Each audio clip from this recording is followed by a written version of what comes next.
And we are live here with another edition of Real News Quarantine, episode 11, I believe now we're up to. We're up to 1 million cases worldwide, almost 65,000 deaths, and 250,000 recovered. The pandemic is getting closer and closer to home, but there's a whole bunch of other crap going on since we're all stuck inside.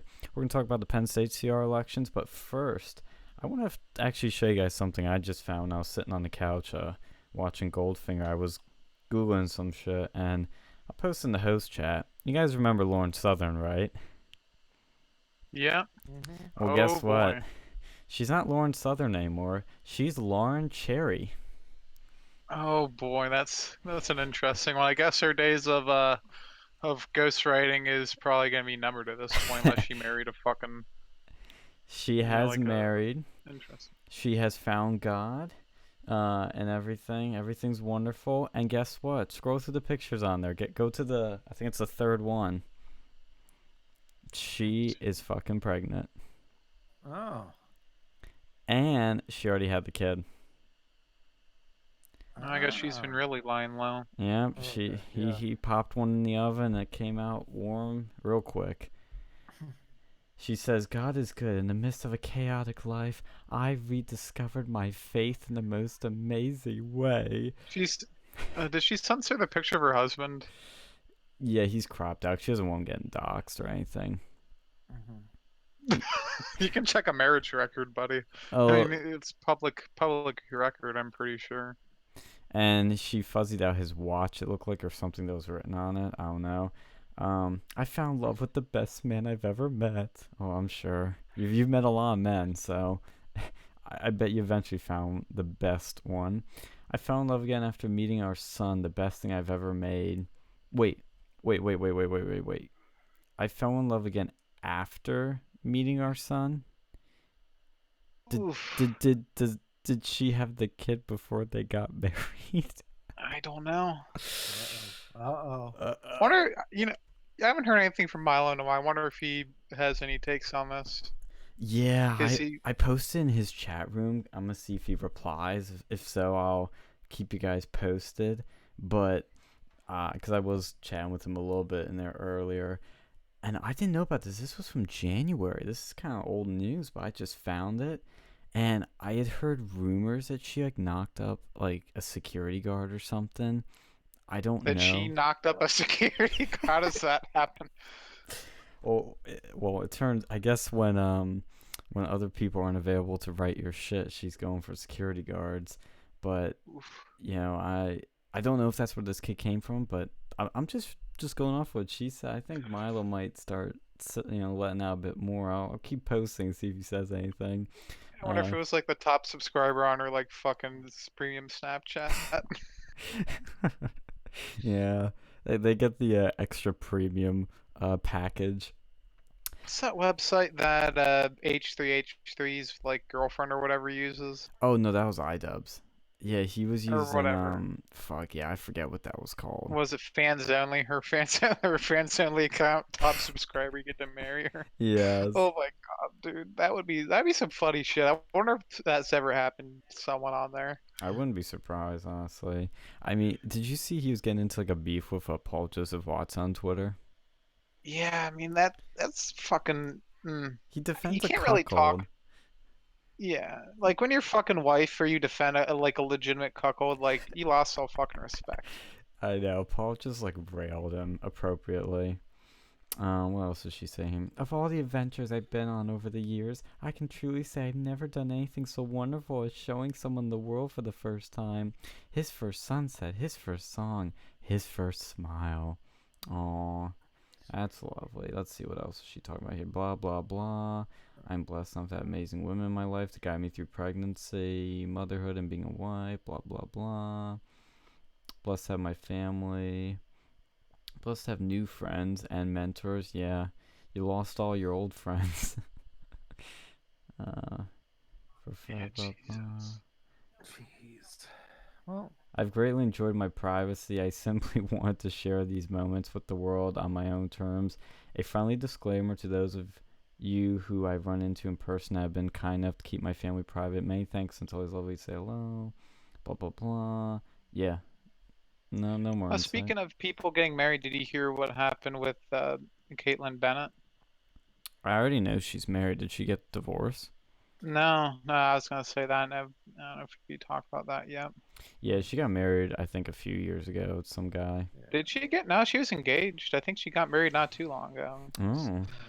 I used to be friends with her on Facebook, then it like stuck me on like it'll show me shit from her, and I haven't deleted it because I still find it funny looking at that. Well, what was it? Yeah, she got married not I think it was a couple months ago. Caitlyn Oh, Bennett, I think.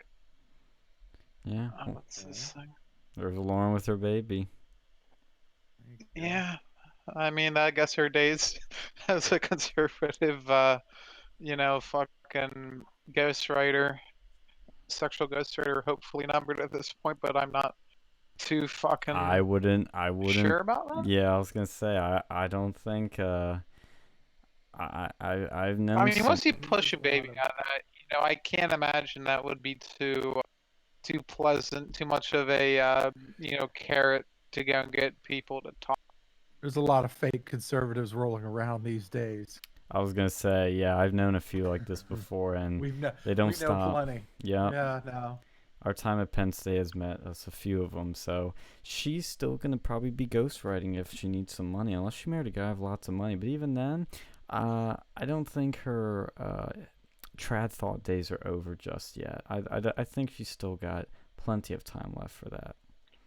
Geez, that's probably one of the most annoying things from like the past couple years is just this whole trad thought movement. Yeah. It's like downright disrespectful to the actual people who take shit seriously. Mm-hmm. Absolutely.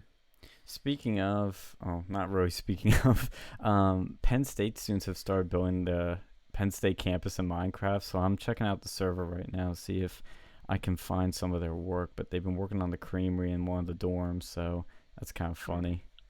Yeah. Oh yeah, that creamery's a good place. Highly Yeah. recommend it. I can revisit the Berkey Creamery, see little Alex working there, and be like, hello. Yeah, it's been a while.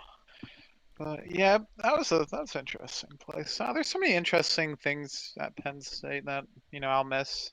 Me too. I was happy I got to see it one last time with you before this all shit started. Yeah. We ought to go in like fucking like a year from now or something. Revisit. Uh-huh. Yeah, just go back one day and just dick around State College Well, for you like. know, I might be going back for quite a bit of time to complete our final mission, so maybe that will be Oh, the yeah. time. Maybe. We'll see. We'll see is right. I'm not gonna make promises yet. No, we'll be around. We'll be around. Yeah. We will kind of don't definitely- quit. No. we keep annoying we'll- people. Yeah, well, I mean, like we keep saying this over and over again. Like for us, this is a passion. This is not like look, none of us major in political science. None of us really desire a career in politics. This is not something that we're looking to personally gain from. This is a passion. This is a passion for all of us. Like so when I see somebody who isn't genuine, who's using this thing for their own selfish shit, okay, I'm going to call them out on it. I'm going to bust them out on it, and I'm not going to stop.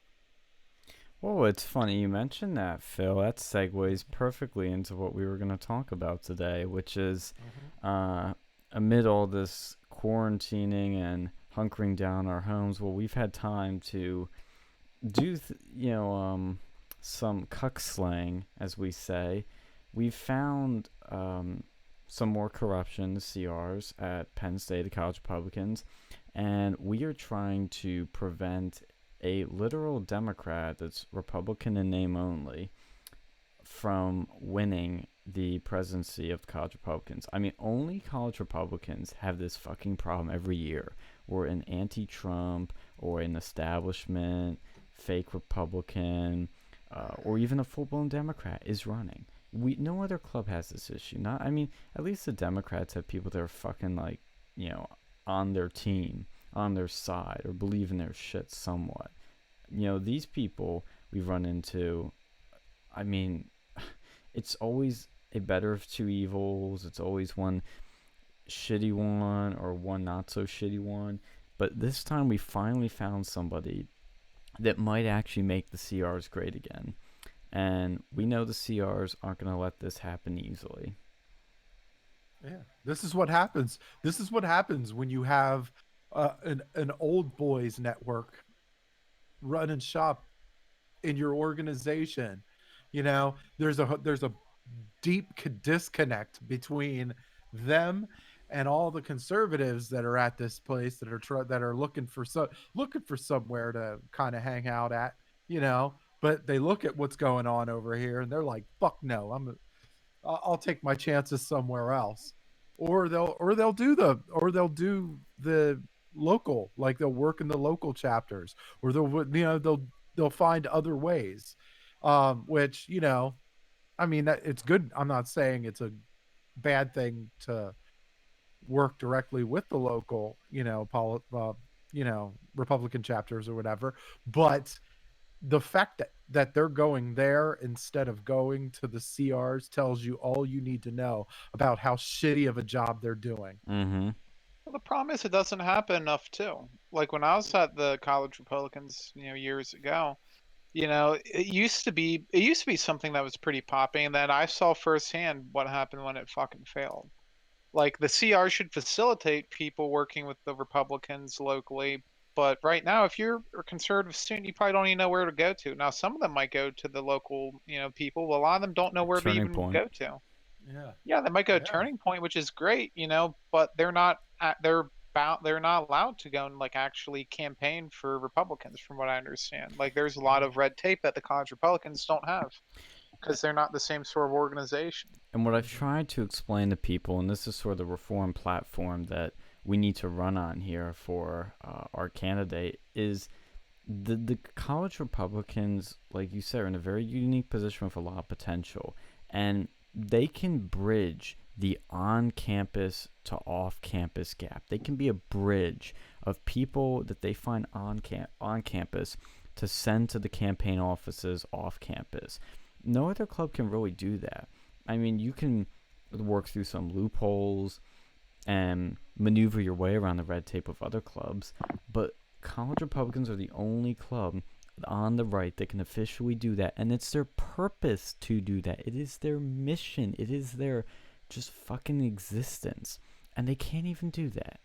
I mean, Yeah. I've heard so many stories of local campaign people reaching out to the college Republicans this year, and the college Republicans ignoring them, not answering, not doing shit. And this is why we lose elections, guys. Get off your asses and get something done. I mean, I've been going on walks recently just because I'm fucking cooped up, and I've been phone banking while I'm walking for Trump. I mean, it's not hard, people. I mean, I understand it can be boring and tedious and not fun, but this is a historic election. We are in the middle of a war with China, a war with this pandemic, and nobody is able to go anywhere, do anything right now. They're all stuck in home. You call them up, they're going to answer. They're going to be like, oh, somebody fine to talk to. So take advantage of it. The college Republicans are doing nothing. And like Phil was just saying, it's the old boys club. It's the establishment elites that run the show, and they want to get their friends in or give their friends favors. We don't get those favors. We don't cut those favors for our friends if it involves breaking rules or doing something unethical. We only give our friends favors when they fucking deserve it and when it's right and when it's ethical. I mean, Yeah. it's such a So- disconnect. So and what you have when you have that fucking when you have that old boys network, you have a whole bunch of other people. They have their little clique, and then outside of that clique, there's a whole bunch of people that really don't respect them. So then, Yeah. so that opens the door. Guess what? That opens the door for a fucking rhino to come in and compete. Well, to be fair, um, some of those old boys networks are fucking rhinos too. But anyway, um, but it like an actual, so that opens the door for somebody like in the Penn State, in those Penn State college Republicans, somebody who actually worked for the Democrats, right? For the Pennsylvania Democrats to actually, um, you know, come in and try to take the presidency of the college Republicans. Yeah, no, that's absolutely true, and that's a real shame with what I've been seeing going down. Like, it's just been a slow and steady decline of like pretty much everything with that club. Like when I first started with the College Republicans at University Park, 2015, 2016, it wasn't so bad. But I could see, the writing on the wall with what was happening. Like there was a lot of stuff going on with the executive board that wasn't made public. And then, 2017, 2018, that pivotal year, that's when everything kind of got out in the open and people saw for the Mm-hmm. first time the rot underneath the fucking moldy wall that is the college Republicans. And I think what we need to go and do is, we just need someone who can get back to the basics. We don't need all these like 101 different things to do like for parties and shit. Thon's great, and I think it should still be a part of the college Republicans, but it should not be like the main fucking point people go to college Republicans because there's like 80 fucking Thon clubs out at Penn State. Right. Yeah, it's You not know, it's not its mission. yeah, we need to go and just get back to fucking basics, get back to our mission statement because they've let a lot of things go. Like they've gotten rid of, I think, Truth Week. Do they still even do Truth Week? No. No, they don't do Truth Week. They don't do the Great Debate. they they literally dropped the ball on just about everything except for like some of the Thon stuff, and I don't Which know, is they made. really like, let's be honest, a lot of the people involved with Thon are good people, but there's also a lot of people involved with Thon. They're just doing it because it's trendy, because it looks good on a resume. They're not really doing it to help the kids, as they say. Well, there's like and not, well, even before, don't even have to say that. There's like over 80 clubs, at least last I checked. It could be different now. That sole purpose is just for Thon. If Penn State CRs want to go and have an official Thon org with them, they can go ahead, but just the amount of effort is through the roof, and they don't even have their own parties anymore. It's all with the college Democrats. When I went there, we had our own fucking parties. And even then for the parties, like they weren't like they were pretty big when I was around. I probably would have had them less of a big deal, but they had the parties, but they also worked hard and they played hard. That was almost their motto over there. But they actually did work. Now it's just play hard and play harder.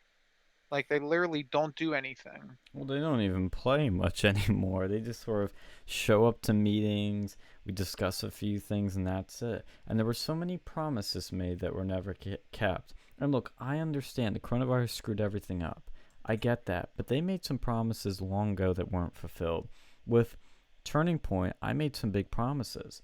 I said we're going to do a speaking event per semester. Well, we did one. We didn't do the second one because of the fucking pandemic.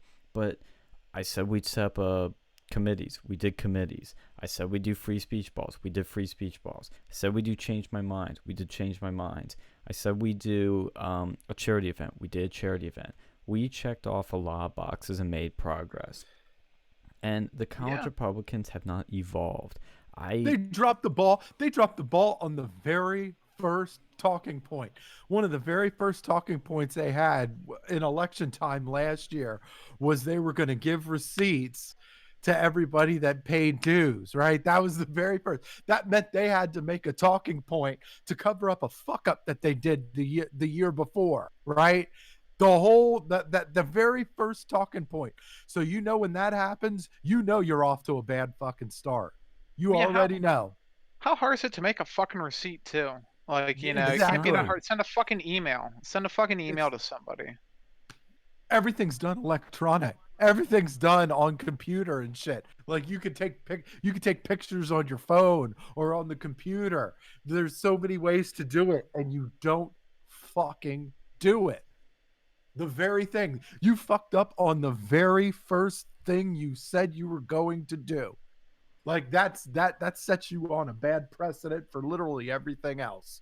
Well, here's the problem, like what you mentioned with that old boys club. Because they're all friends with the same fucking people who were Yeah. all ex fucking e-board / fucking presidents, and all these ex presidents they left in fucking disgrace. Yeah. Like there may have been like one the last 4 years or two in the Yeah. last 4 years that didn't leave in fucking disgrace, but they're not the ones they're talking to. Mm-hmm. Yeah. Like, that's pretty sad. Like, why are they getting advice from people that are terrible, like that have a legacy of filth and corruption and dishonesty. That's not the college Republicans that I remember joining. Like, and if they want to get people to donate to the college Republicans, like especially alumni, which I've never received a fucking donation application or anything. I fucking wouldn't right now, but if we actually had someone who gave a shit, I'd consider that. But what I've seen so far is just junk. The only times they ever sent anything else for fucking Thon asking for money, not even for their own fucking coffers, which obviously they need, from what I understand, because they're being very shady with some of their reimbursements. And there's one. Okay, so there's one president that I take a big fucking offense to, right? There's one, a third generation Penn Stater. Oh, I That don't give a worked. fuck if you're She third worked. pound. Yeah, that means to me, all I see when I see third generation Penn Stater, I see mommy and daddy took care of my fucking way to get into a You just got college. easy That's pass. Yeah, you got an easy pass, right? Which Yeah, if I pisses remember. me off. You know how and Alex, look how hard we had to work to fucking get there, right? Yeah. We didn't come from fucking great upbringings, like great financial upbringings and shit, right? I had to fucking join the military right out of high school because I wasn't gonna be able to get there otherwise, right? I had to work. I had to work just to even show up, right? And yeah, and so I see that, and then I see her working at Town Hall, which is another fucking news organization I have a big fucking problem with too. But that's Oh a yeah. different No, that's I a know. different story for a different day. But This person's a fucking public figure at this point. Yeah. yeah, yeah, I don't. yeah. I don't I'm care. not. Yeah, I don't care. I don't care anyway. She's But like anyone who's technically a Penn State College Republican. Their name's fucking I out there. won't This say her name. person's a Look, fucking I reporter. won't say her name, but anybody that listens to this program can they can do their research. I'm gonna make it real easy. Okay. There's Anyway. a president with a similar Well, name. this was someone who disgraces their fucking namesake. Yeah. Yeah. Nah, So I'll leave it there. so she stuck her brown nose in the fucking uh in the business again, right? She reached out to other people again, and I'm like to help out again, help out one of her crony friends, right? Mhm. One of her old ass crony friends. And so now I'm pissed. I'm fucking pissed, Well, guess right? who she's also best friends with? It's another fucking ex-president who, may or may not have been registered as a Democrat. Mhm. This is fucking rotten. It leads from Yeah. one generation to the other. Like Yep. there was maybe one guy who I know who, he. I mean, I don't know how he was as a president because this was after my time, but I don't think he was in the fucking network that these people are in. Yeah. So now, whenever she talks about being a conservative woman, I'm going to run her out. Whenever she talks about veterans, I'm going to run her out. Her treatment Mhm. of veterans while she was here, combat veterans. She's dicked over at least 2 combat veterans while she was here, right? Anytime she mentions anything about veterans, I'm going to bust her out on it. I don't care. I don't care. You want to stick your nose where it doesn't belong? I'm coming. I'm Yeah, coming. go and sting that shit like a fucking hornet. I don't care. I'm done. I'm done with this shit. Okay. Yeah, the funny thing was when I was a fucking freshman, I was like out there like we'd go and give I think we had an event going on. I'd go and give out like little like notifications for that. And while I was like out there busting my ass for like 2 hours, she was sitting on her fucking phone on her ass texting the whole time. And she got credit for CPAC for fucking 5 hours when all she was doing was talking to her fucking buddies. Wow. And that showed me what sort of leadership she had right fucking there. Dude, I had similar experience when I was when Sean Spicer came for the last great debate. She was tabling for it, and I had the table too to meet Sean Spicer. And so I went to the table, and she was there, and I kind of sat there kind of awkwardly because like there was nobody to talk to because I didn't like any of these people. I'll be honest, I was just there so I could get in with Spicer, and there was nobody. It was a weird vibe. It didn't feel welcoming, and she was there, and she was either on her phone or talking to her friends the whole time. And then at one point, she told me I could leave. She was like, "Oh, it's okay, Sean. Like, you can go. You know, if it's fine, I'll put you down," which I was so suspicious of. But she gave me such a condescending tone to the whole thing, as if like, "Oh, you know, you're not welcome here. You're not cool enough for my circles. Like, get the fuck out of here." I'm like, Jesus Christ! Like, can you have some decency? I mean, can you Yeah, just these not be like so? the college Republicans, they kind of remind me of like the CPAC people. You know, they're so Yeah. fucking hoity-toity and all up in their own fucking ass.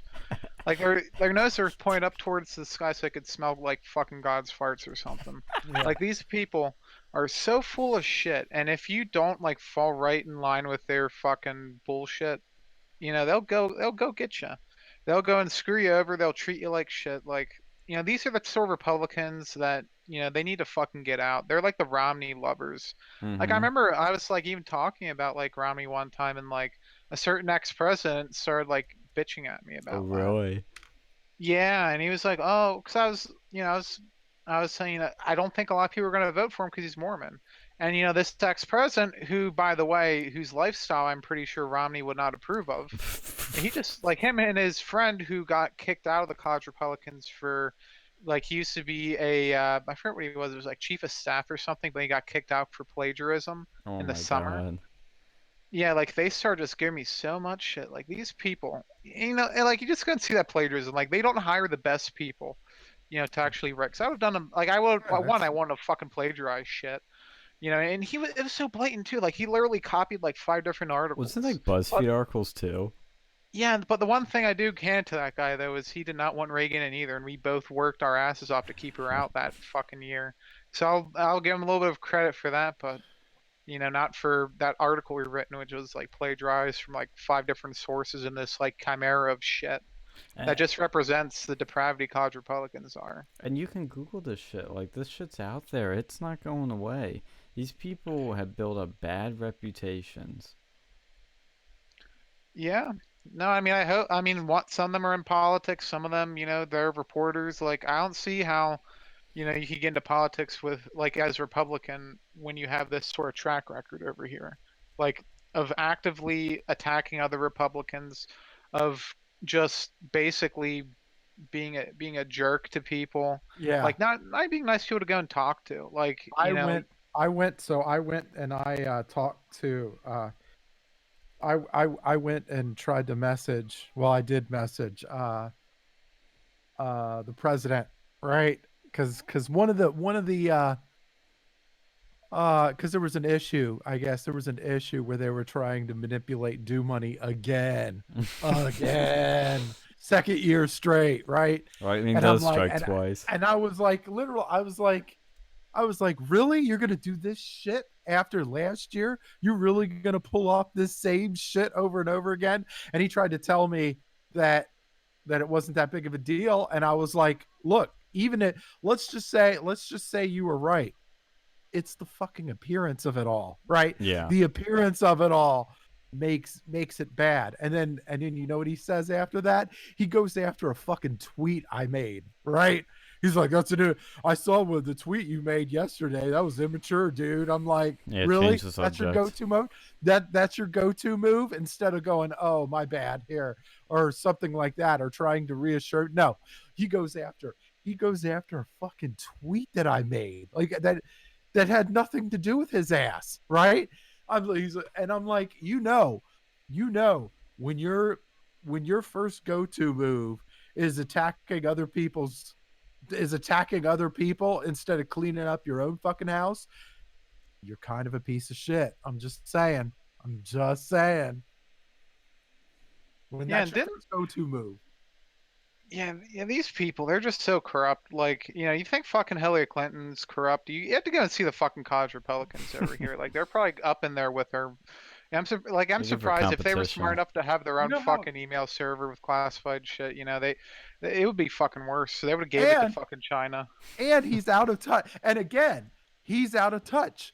You know, you like hell yeah, like look, my Twitter feed is immature. No shit. Okay. You know what we do? We fucking we talk on this podcast and we bullshit for fucking 2+ hours. I mean, we have good shit, but yeah, I fucking We are I proudly don't like I immature. don't care.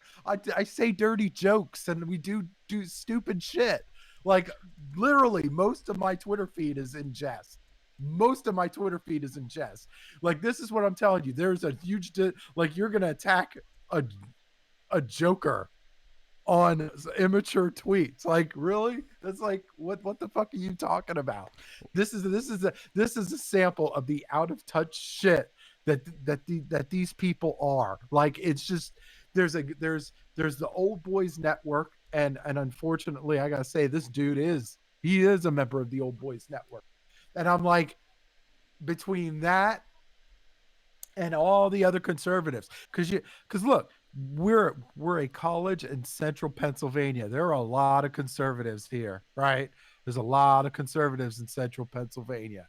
There's a lot of people that want to be a part of this thing, but they look at what's going on here, they hear the rumblings of what's going on, and they want nothing to fucking do with this place, right?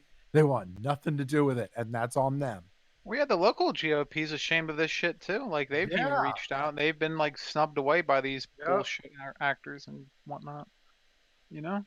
All we hear are from people from local, the local Republicans, the Trump team, all these that they're like they can't believe it. They can't believe what's going on. They're like, nope, we're I mean, they'll probably succeed. That's also the difference between having 60% followers and 100% followers. The 60% followers are the people that do just enough just to get by, right?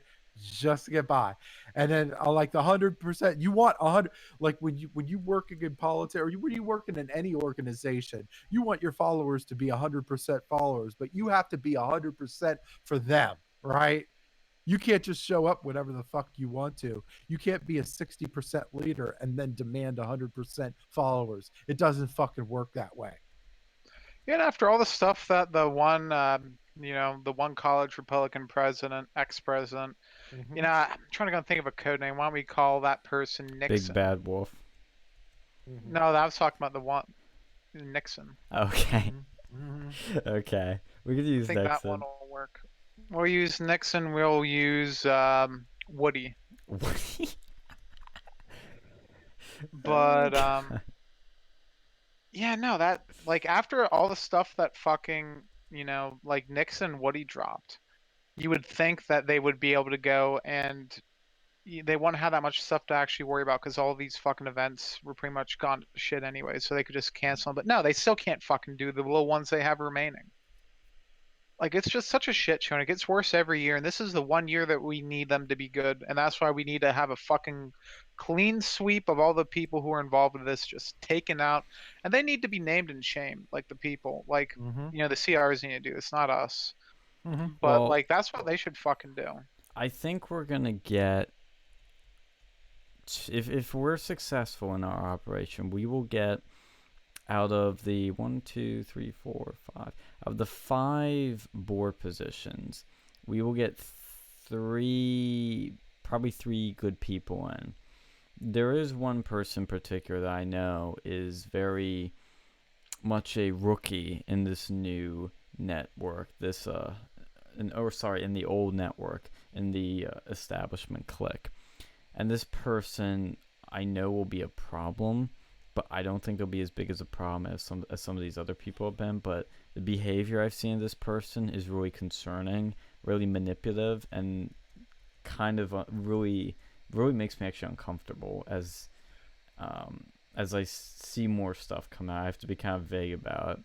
But Well, if you have enough good people in there, then the good people will drive out the fucking shitty people. that's my hope, and that's If you have why enough Yeah. of that, make them feel fucking uncomfortable. exactly. That's why, as long as, again, this is something I've learned. If anybody's trying to do this at their other local Republican clubs or whatever to try and oust the cucks, you need to get in a pro-Trump, anti-establishment, president or leader in there. If you get the leadership and they have some allies in their board, and if the membership likes them, you can purge the cucks. But you need that coalition. You need a coalition with a leader. If you're not in the leadership position, you're screwed. The only thing you can do is try to get rid of that. But if you don't get rid of that, you are stuck with what you have. That's what I've learned, because these people have the power, and when they have the power, you can't do anything. You can't change anything. You're stuck. So as long as you get the leadership position, that's when you can really clean. You can start cleaning house, because especially if you get enough of them, you could always impeach them later if they end up like Exactly. doing something really fucking shady. Exactly. You can impeach. You can do a bunch of things to get them out. So, I mean, it'll be interesting to see how this goes. We'll give people updates, but it's ongoing. There's some potential, because a lot of the members, I mean, they do vary. There's a good chunk of members that are cucky, but there are plenty of members that are just like us. They're pro-Trump Republicans that are upset with this stuff too. And you'd even be surprised that some of the less pro-Trump people will actually start getting a bit turned more to your side, because they realize how bad this is. And we've been fighting this for 4 years now. Arguably longer, with since you were here before us, Alex. We've been fighting this a long fucking time, and we have made progress, and by finding out some stuff that we didn't know before. We exposed some people, but we're making progress. This is our final swoop. This is our last chance to reclaim it when it matters in an election year, because this is a movement that needs to continue. If it doesn't continue, the old continues. Yeah, let's just remember, like, last time this happened, Center County, like, wasn't lost by that many votes. Like, it could have We been were swamped. close. Yep. Like, it was pretty close. And if we had the CRs on board with us, maybe it could have changed something. Yep. You don't want to be too optimistic, but I mean, we were, especially because we had to go and make a new club at that point, and there was a lot of shady stuff done from within that club as well. If we had both fucking houses in order, I'm sure we could have fucking swung it. But because the college Republicans, we were infighting more than we were fucking fighting the people that actually mattered. That's a sad thing. Well, yeah. I mean, but unfortunately, this is what happens when you have a group of people that are in charge that are completely, like, they're in this for themselves, right? There's no other way to really say it. Okay, they were in this shit for themselves. They wanted their title, and they wanted it at the easiest fucking road possible, and because of that, the participation was super low, and the Democrats took the ball and ran with it. We didn't make I shouldn't even say we, because I wasn't really a part of it, but the college Republicans did not make it hard for the Democrats. They made it really easy for the Democrats to come in and take those seats away. And, like, this happened under their watch. This looks bad. There's no other way.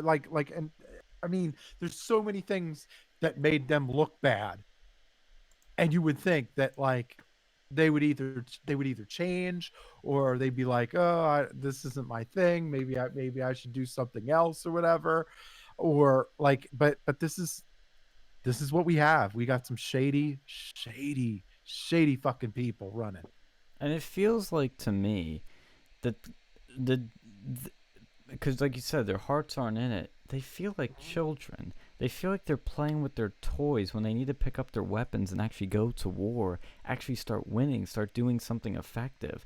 I mean, they have so much potential, but they're here playing little games with the college Democrats. Like, oh yeah, let's do a little friendly little debate where we don't talk about the issues that matter. Yeah, let's talk about the environment. Yeah, let's do that. It's like, come on, guys, grow up, get a spine, and, like, let's get to it. Let's actually get something done. That's Yeah, been get my fucking speakers here, get people to register for Republicans. You know, actually do phone banking. 'Cause they used to be big on phone banking when I was there. I They don't even know did if it they still do once that. this year. Once. They only Shit, they tabled used, a handful of times. like, that's fucking sad. Like that's really sad too when like Turning Point can like outshine the Republicans pretty much everywhere else. Because you know, Penn State College Republicans have been there since like the 40s, if I'm Yeah, not Rick mistaken. Santorum started them. There's Or there's some they some or he was a president at least. he claims to have started it. Okay. And this boils down to the leadership as well. Like if somebody like if I'm gonna volunteer my time, am I and I look how shifty the leadership is, right? Am I gonna want to volunteer for that piece of shit? No, no. I'm gonna um whereas indifferent, if I see somebody and they're working hard and they're making this effort and they're doing everything they can to help everybody else out, right, and to make their jobs easier, I'm going to want to volunteer for that person. Right. I see nothing now, and I really haven't seen much in the couple of years that I've been around. And we could go back to even when, with Alex, right? As far as Alex goes, like there's not much to like go, oh wow. Because ultimately you're asking somebody to give their free time to you, right? Right. You're asking them. Like that's a like there's so much shit that they could be doing other than volunteering for you, right? For you. They could be going to parties, they could be studying, they could be going out to other places, they could be shopping, they could be Getting laid. like there's a get late, there'd be a whole lot of things they could be like. So if I'm going to volunteer to help you out, you need to be somebody worth volunteering for. Like you look at Trump, right? You look at Trump. Look no further than the commander in chief. And yes, and fuck you, never Trumpers. He is the president of the United States. You live in the United States, therefore he is your president. Okay. Anyway, I know I was digressing. Anyway, look at this, right? This is somebody who came in with a plan, worked tirelessly hard at that plan, and then got shit done, right? That is somebody that I'm willing to volunteer for, right? That's somebody that demands respect, that works hard, and he gets respect because of those things. It's not like and that's it's someone like that you need to like model yourself off of. If you really want people to follow you, you need to make yourself worth following. Well, I was actually thinking that made me think of something that happened today. It's small, it's personal, and I'm not trying to toot my own horn here, but when I woke up today, I was catching up on all the operation chatter, and I saw a bunch of people that were like, "Oh, let's because we were gonna do something," and everybody was talking. They were like, "Oh, Sean's got to read over this first. Like, let's wait till Sean wakes up and see what he thinks." My first reaction, I'm not gonna lie, was like, "Why do they care what I think?" I'm just one guy, like, with my opinion. Like, what does it matter? You guys are smart. You can do what you want. But then I realized, because of what I've done for Turning Point, people respect me, and I mean that's nice. I mean, it's honestly nice of people to give you that respect. If it feels like you've done something right for once. Yeah. And I mean, yeah, and yeah, great. that's another thing. And another thing that these people can look at the school, right? They can look who's in the school, right? They can look at you. You work hard. You do what you say and say what you do, right? And so people are willing to work for you. People are willing to take risks for you. Like this is one of those things. Like I'll like people are willing to trust you with their money. People are willing to do so many other things for you. And then you look at the other side, it's like you've got nothing but shady shit going on. Am I going to trust them with my money? No. No. Am I going to trust them with my free time? No. Am I going to trust them really with anything beyond that? No. Yeah, they're untrustworthy people, honestly, and it's sad it's devolved to that level, and it just keeps getting worse almost every fucking year.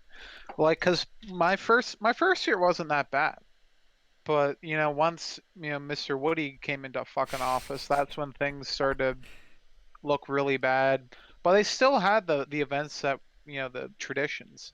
But then once Nixon came around, that person had very terrible fucking, I guess just personal issues or something, or she didn't, or he or she didn't know how to Mhm. deal with their time, and it ended up becoming a fucking problem.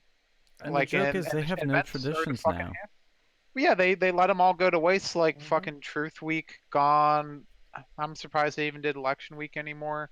They had like the Great Debate. That used to be like Gone. huge. Yeah. They didn't always have like the most best people over there, but they had someone interesting. Like my year they had Carl Rove, which I don't really even care about, but It's still a didn't they big have Sean name. Spicer the one year when you were there? Yeah, and that was cool. That was literally the only good things the CRs have done since my time here is hosted Sean Spicer and kick off a particular person on their board. Oh, fucking A. Oh my god. Guys, look at the stream right now. What? Yeah, let me paste the link. I'm in the Penn Oh, State server and somebody did something naughty. all right, let me go and take a look. Do Yeah. you post in the host Yeah, chat? I'm gonna do Or that right now. Somebody's been busy here. I think I finally found the Penn State campus here, but I think I found something else on my way in.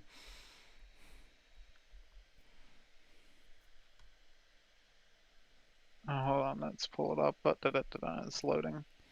Load her up. Really? I did I'm not looking. see that coming.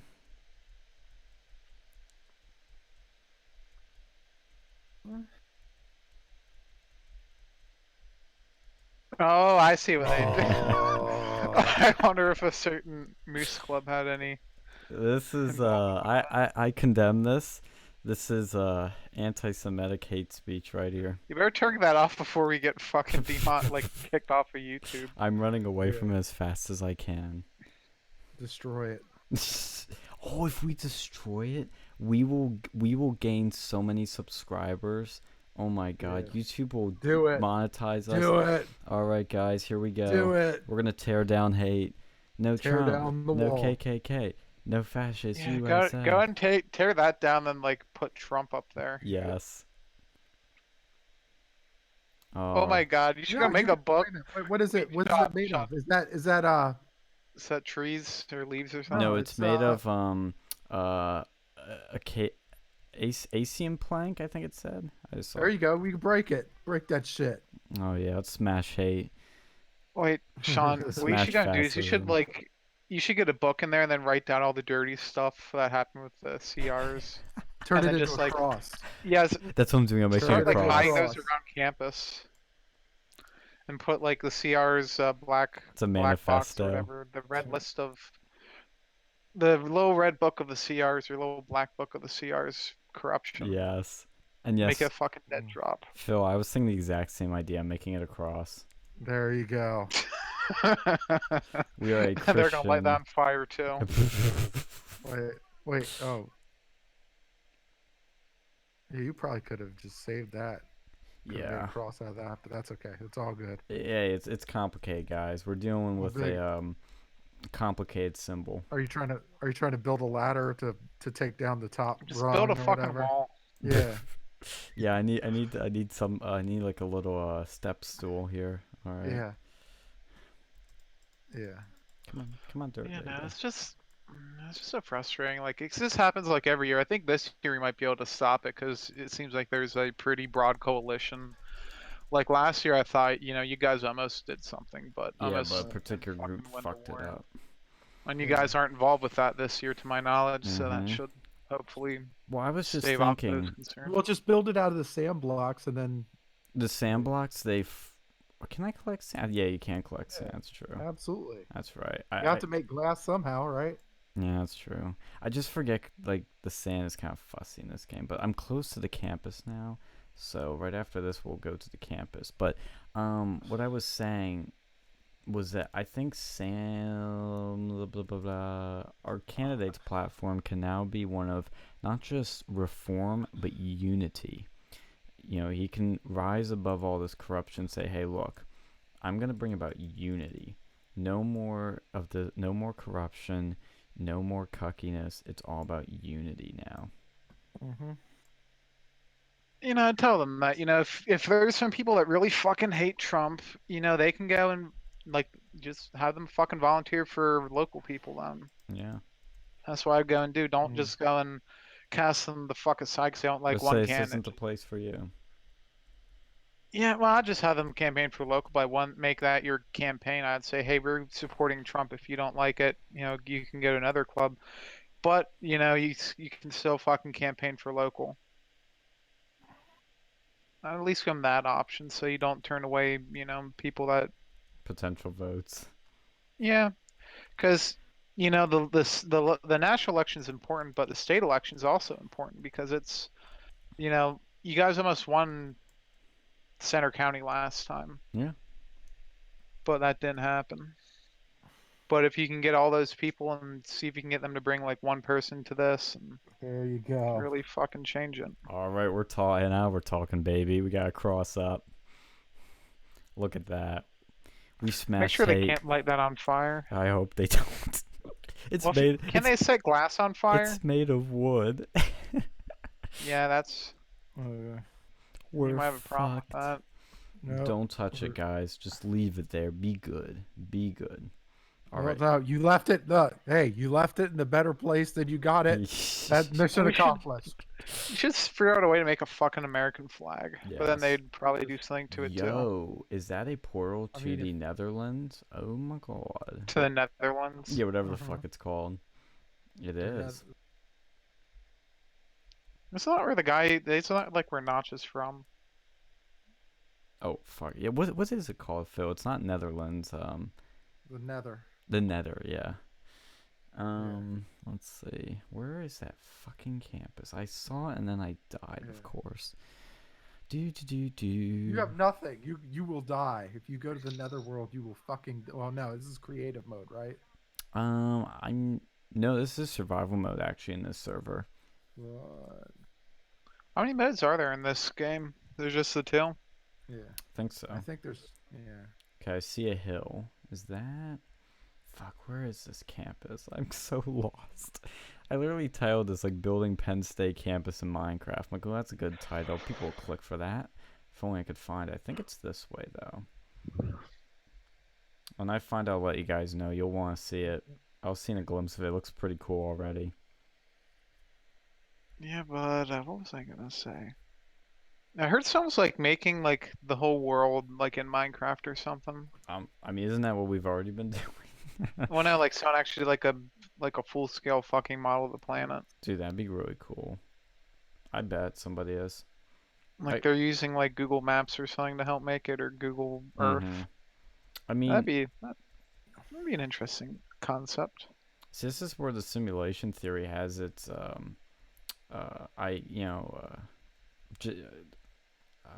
backing or from is that people think, well, if we can create simulations, then maybe we're in one because somebody else might have been able to. Yeah, I don't think Minecraft is a little bit too low graphics, but It is, but graphics overall are getting better. Wait, what the fuck is this chain not ball? Minecraft. Yeah, Minecraft's always gonna look like Minecraft. The fuck? Okay, I see some light. Is that it? No way. That might be it. I think I might. So let's see. Let's get a little closer before I get all excited. Looking for Penn State. Okay, that building. What is that building? It looks like something. Oh, it looks like a farm. Why do I have a chain on me? Like a chain ball? Am I a fucking prisoner? Oh, this is like a little entryway. There's a little. Okay, let's see here. Oh, there's one of those iron dudes. Iron Alright. golems. Yeah. He's defending somebody that's just sleeping. Oh no, it's just a village. Okay. Well, we can sleep here. Oh shit. I finally beat that fucking Breath of the Wild game. Oh, cool. Did you enjoy it? Yes. Yeah, Oh, yeah, no, nice. it was a good game, but it's like it's one of those weird ones where you can technically beat the fucking final boss like right after you leave the main level. Oh, Like really? the tutorial level. Like if you really wanted to, you could. But it's probably not recommended. Mm-hmm. But I don't know, I just feel like it's such a pit like it could use a little bit more structure in it. Oh, it's too 'Cause unstructured. yeah, like Yeah. you can like you literally just go off doing whatever shit you want. Like you can get the like 4 fucking whatever like the robot beast things and You're they gonna help you die. with the final boss. Because if you don't have those, the final boss is like full health and you know with all those guys helping you, he has like half health. So like it really does help. And if you have like the master sword, you know, it makes the final boss way easier. Like Mm-hmm. well, it's a good weapon. Like it does a lot of damage for being a single bladed weapon, but like it's just fucking weird.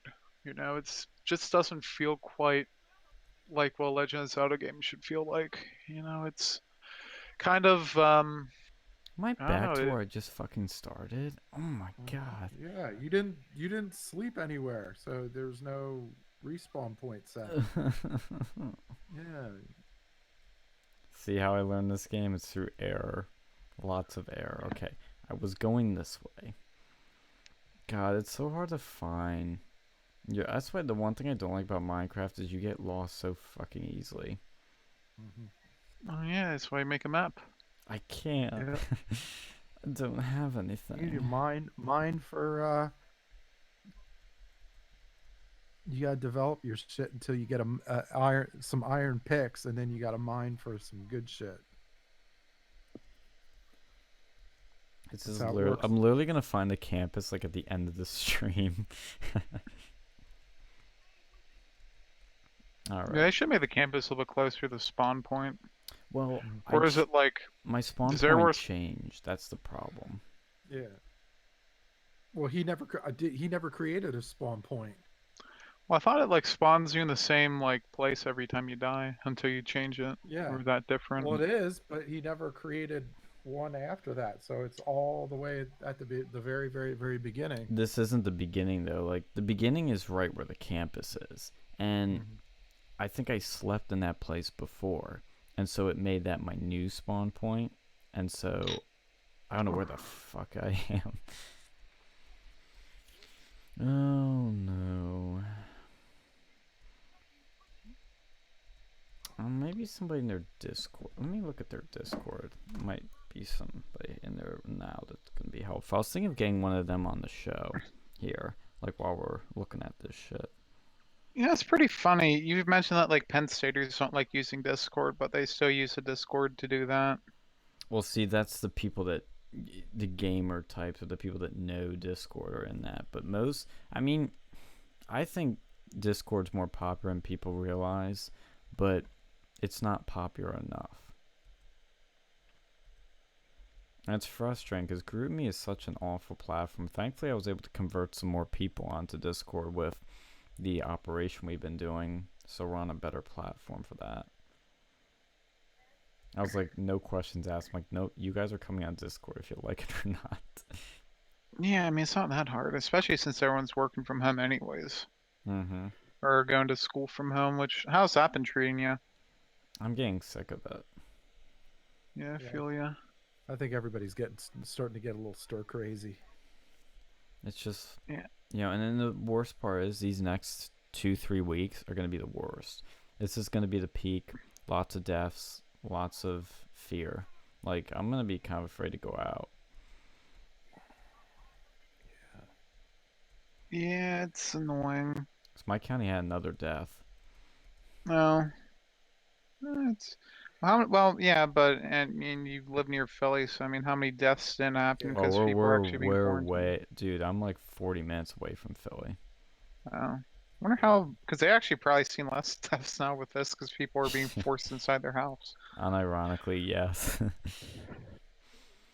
Yeah, the Delco ghetto's being hit pretty hard. Yeah. Yeah, at T's place, they're staying, or at least she is staying inside. Her dad's not listening, but they have a lot of old people in her apartment. Yeah. Yeah, can't they get in trouble if they keep like leaving for non-essential things? They can't. I mean, it's probably like a ticket or some shit. I don't know if it's. I don't know how strictly enforced it is. Yeah. And they're gonna make you go outside again to go to the fucking courthouse to pay the ticket.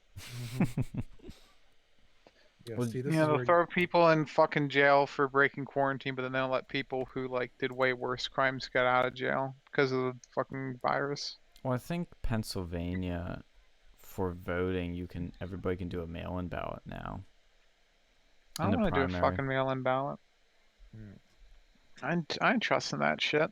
Why? Like it's literally farther for me to go to my mailbox than to go to the fucking voting place, anyways. Oh, and apparently, actually, I know I'm bouncing around a lot of things, but there was a massive car line at a food bank in Pittsburgh. Like, a massive line. Yeah, 'cause it's free food. Yeah, but dude, these were people panicking. Like, Oh, it was a huge car line. I don't know if you saw it. no, I know when I was out near Ambridge the other day, there was like free hot meals available, and I was half tempted to go there, but I was like, never just bought food. Alright.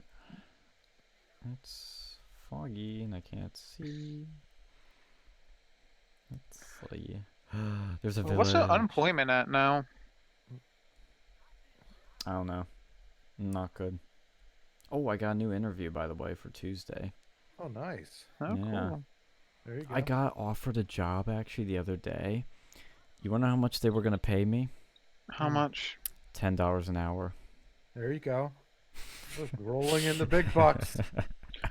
Was it? Well, here's the thing. Was it? At least it's better than nothing. There Well, was yeah, commission, but Okay, it didn't feel That makes so sense. good. Yeah, was it like a scam company? They only gave me 48 hours to, like, accept it. I'm like, I don't fucking know. okay. Yeah, so, yeah. I mean, keep looking. so $10 steal, an hour is a little bit yeah, low. steal a bed. Steal a bed. Oh, from that's the a good village. idea. Yeah, Well, Phil, you're advocating me to break the law. yeah, you Evil. know, it's all right. Yeah, take the bed. Take the fucking bed. I already did. The stream's Okay. on delay. Okay. One of these had a compass in it, and I fucking lost it. One of these chests. Okay, let's see. There's a crafting table. There is, yes. And my new computer's finally on the fucking way to come over here. Good. Yeah, so I'll be a little bit happy about that. They almost got delayed even longer because like the one motherboard that How much iron was ore is in that chest? I'll go back to it. Yeah. um, If there's 3 of them, take them, and then go get yourself and start mining. Like start looking at, Ooh, see a it, book. start checking out. Start checking out Enchant. mine. Oh, there you go. I'll enchant my asshole. There's 2 iron ingots. Oh no, 64 and 2 ingots. Yeah. Ignits. Ingots. Yeah. Ingots. I used to have this like one engineering teacher Well, in that high ain't, you school. ain't getting shit off of that. You ain't getting He, shit like, off of that. I had a fucking fetish with this You need like I don't know if bookshelves. it's brass. There's some sort of ingot named Ingus. Angus I'm gonna do Khan. There you go. We're gonna do something stupid with it. For what we did. It's some sort of like Oh, guy who built a bridge or dropped it Is off of that something. is that somebody else's chest or is that yours? Oh, well, it's whoever put this in the server here. Okay. Yeah, I would. I wouldn't be too big of a dick. I'd probably. Yeah, I like, know. I'm gonna give some of that iron I ignite take back. like 6. I take like six ignits. Mm-hmm. Will they say who stole it? I don't know. Yeah. I don't think so. Because you at least want to get yourself a sword and a pick, and then probably go, and then maybe go caving for some shit. Oh, okay, let's see. To get the pick, I need some sticks. Yep. That's what I thought. Okay, I need to go after a tree. I need to fucking just find the pen-shaped campies.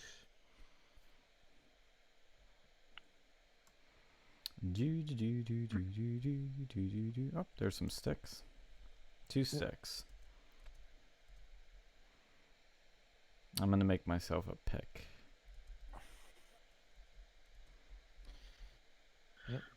Yeah, no, man. But what I was saying with the fucking computer, man, Yeah. that ended up like they didn't have the fucking motherboard in there, so and they had no ETA on that, so they gave me the option to just go and swap out with another one. Mm-hmm. So I got this like Tai Chi motherboard. Tai Chi. Yeah, it was I forget it was like a something like 390 Tai Chi. It seemed like it was better than the one I had previously, and it didn't cost me any extra, so it was one time they actually did a pretty good job. There you go. So I'll be happy when that bitch comes in here. Yeah, me too. Cause it's, dude. Even, I mean, of all the times your computer goes, it's like the time you want to have a fucking solid computer. Yeah, I mean I've been running off of my like fucking laptop, but that thing is definitely not the same. Mm-hmm.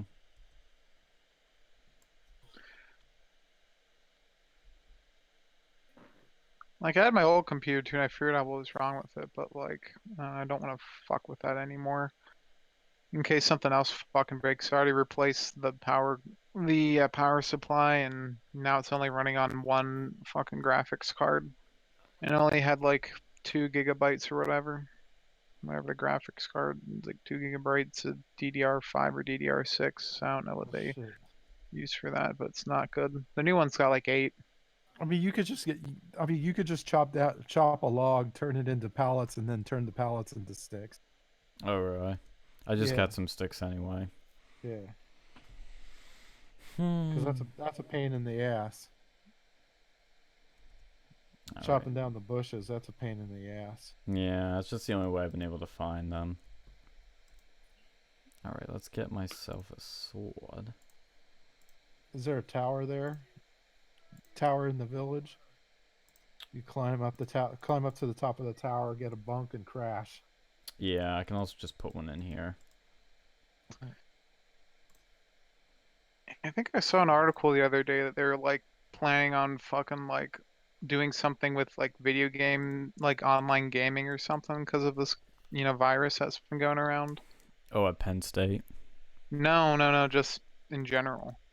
Like lowering the bandwidth or something they can use for that, which I don't understand that because games don't even use that much fucking bandwidth. I bet It's somebody mostly like would though, because what's like fucking games. It's the streaming that kills it, like mm-hmm. TV streaming and shit. Well, I know YouTube dialed down the quality, the default quality to 480. So what's the like? Can you change that after Oh that, yeah, or is you that can the change it, max? but they just do it by default because there's a lot of people that don't even fucking realize you can change it. Yeah, I used to use it low on my phone so it didn't buffer, but you know, like some people they use that for TV. And honestly, like I don't really know why they're even bothering with that. Like fucking Comcast, like they offer 2 gigabits per second, like where I live. If I want to go and throw away that sort of money, so they have the capacity. As long as you're not in the middle of bumblefuck nowhere with like a satellite connection. But like it's like ridiculous. And honestly, I hope that this, one of the benefits of this is like maybe these companies realize that hey, we need to go and start upping this shit, giving people more money for their fucking buck. Mm-hmm. Because like the levels in America compared to most of the civilized world are like pretty expensive. Like unless you live in like a fucking city, like when I was in Pittsburgh, it was like $70 for a triple play gigabit. But now that I don't live like downtown Pittsburgh, it costs me a fair bit more, and I get like a lot less fucking internet quality. Yeah, that's always something that's pissed me off, is the oligopolies with internet, TV, and all that stuff. Well, yeah, it's not even like there's no competition for broadband over. It's if I wanted to go and deal with like fucking, I could go and use Verizon's like DSL, but I don't even think I could go and get their like, I might be able to get their like shitty TV service, but it wasn't even their FiOS. And then they had like DirecTV and a couple other, similar ones, but none of them were like fucking broadband. Like I just wish that they would go and expand that. I don't know if that's something that the government would have to go and do. Is like maybe they'd have to go and fucking like expand and like how they did with electricity. Mm-hmm. Like the rural electrification project, do something like that with fucking internet and TV and stuff. Because especially like, they always talk about like 5G, but most places in America don't even, like a lot of places like by like land area don't even have fucking, broadband. They don't even have like fiber optic. So how the fuck do you expect them to get 5G in like in the middle of fucking nowhere? Well, they're just looking out for cities now. Because cities don't exactly have sometimes the fastest speeds or the best signals. Oh So no, they fucking do.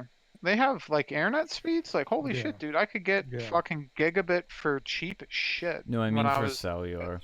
Like when I notice when I'm ever in the city here, like it's sometimes hard getting a signal. Oh yeah, that might be different. But I know just for like regular TV and internet, it's like way fucking better. Yeah. And even then, like there's some places like when I'd be going up to Penn State, like there's like a ton of like dead zones. Yeah, Like exactly. it's, Stuff like that. but I don't even know if like they don't even have 4G over there. I don't even know how they're gonna get Mhm. fucking 5G. Like it's just gonna be like, for the fucking city people to get even more better quality shit versus everywhere else. Like I just wish that they go and before we start worrying about this 4G, 5G bullshit, like we actually get fucking broadband out across the country. Ask somebody in the Discord how to find this fucking place.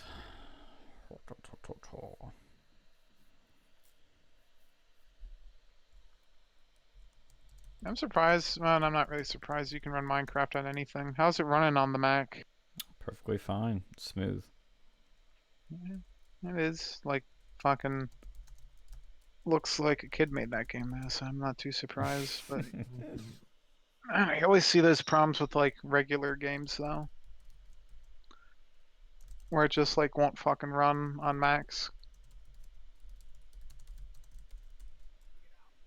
And, it's funny too because like Macs used to be like associated with like gaming way back in the day. Oh, really? Yeah, Yeah. and like like I think it was IBM or whatever, and they were like the business ones, and then I guess something changed. They did like a complete fucking 180 for whatever reason. Now Macs are associated with fucking Starbucks and soy lattes. Okay, I'm asking people in the server. Or in the I- Penn State Discord server.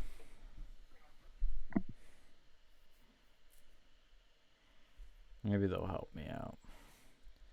My quest to find Penn State. Oh, hi, little chicken.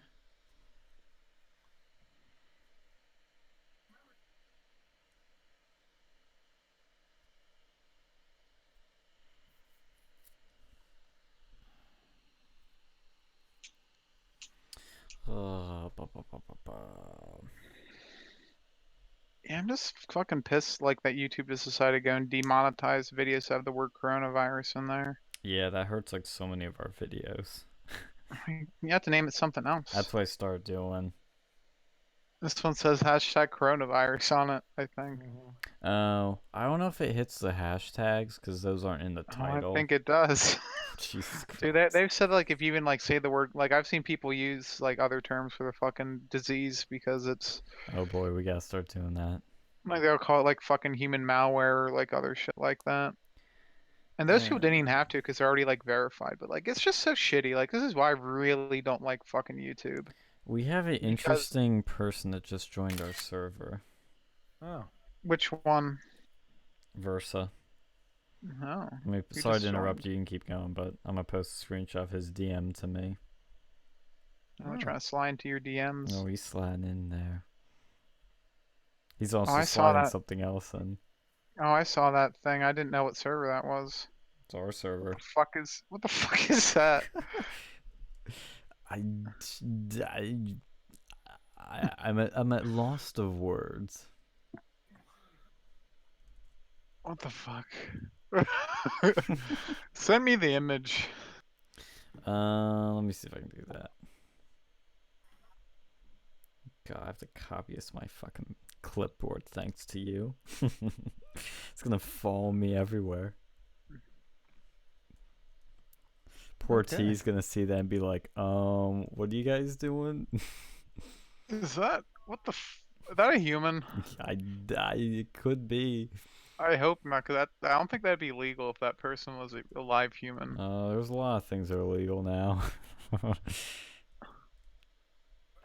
Okay. All right. Learn something Anybody new that's every day. watching this, it's a good thing that you are not seeing this. Let me just put it that not. way. You're not missing out. Trust me. It's not boring. At least I guess we can say that. It is not boring, but it is also not pleasant to the eyes. Oh God. Fuck me. What are we doing? Humanity was a mistake.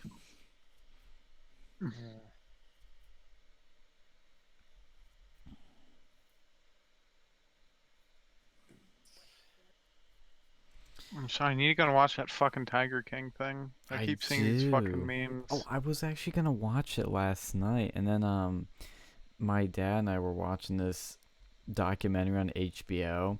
So you already know it's gonna be liberal, and it was about Pizzagate and fake news. And so they had Alex Jones, they had fucking Jacob Wool and Jack Berkman on there. That was funny. Oh my God, dude, Jacob Wool was hilarious. He was the guy, our last guest we ever had on our show, for now, and he did this thing you probably heard about where he made an allegation that Robert Mueller sexually assaulted someone. And what he did was he got this press conference together. He got all these reports from CNN, from Daily Beast, Washington Post, New York Times, and on the way there in the car when the documentary people were filming it, he was like talking with his lawyer dude, just trashing journalists. He's like, yeah, who the fuck gets a journalist degree? Like, isn't that just stupid? He's like, yeah, they spend it takes 20 minutes to write an article and they get a degree in that, and they're like, they're doing that, and you can already tell they're trolling and they're being mischievous. And then the press conference happens, and they dragged all these journalists there. There must have been 30, 40 of them in this room from all the big outlets. And they're sitting there and they're waiting for the accuser to come because she was going to be there. And they're sitting there, and then the accuser doesn't show up. So they take a few minutes, they go on the phone, and they're like, sorry, she was getting a lot of death threats, so she can't come. And they looked into the intelligence source that Jacob Wool and his lawyer got their info from, and they started looking up the people that were a part of this org, and they found their profile pictures. And when they started fiddling with the lighting on it, because they had sort of funny lighting on their profile pictures, it turned out to be like a bunch of celebrities, like I don't remember which particular, but it'd be like Brad Pitt or something. And then one of them turned out to be Jacob Wool's picture. Oh my God. I don't think they realize how big of a trolling operation this was. Dude, they don't. They try to be all scientific about this shit, and it's just funny watching them like try to dissect memes. Yeah, they were And it's like, well, you see here. yeah, they kept going like, you guys are so stupid. Like, you guys are so incredible. Like, it's funny hearing people from fucking BuzzFeed and CNN say that. They kept complaining about how uncredible they were. I'm like, you guys realize that the point of them is to fuck with you? It was so funny. I was understand dying. trolling. They keep like trying to decode. They go into like fucking 4chan like poll threads. And they try to go and like decode the latest like racist meme. Oh yeah, this was talking a lot about 4chan with Pizzagate, and it was so funny because they just didn't understand this stuff. And they had that dude, what's his name? He was from the Daily Beast. Gavin McInnes was like shitting at him like roasting him at CPAC. I forget the dude's name already. Will Summer. And he was just, he was in the documentary. I'm like, all right, this tells me everything about this documentary now. I think I'm close to the campus now. Holy shit, I think I found it. I remember these sandcastles.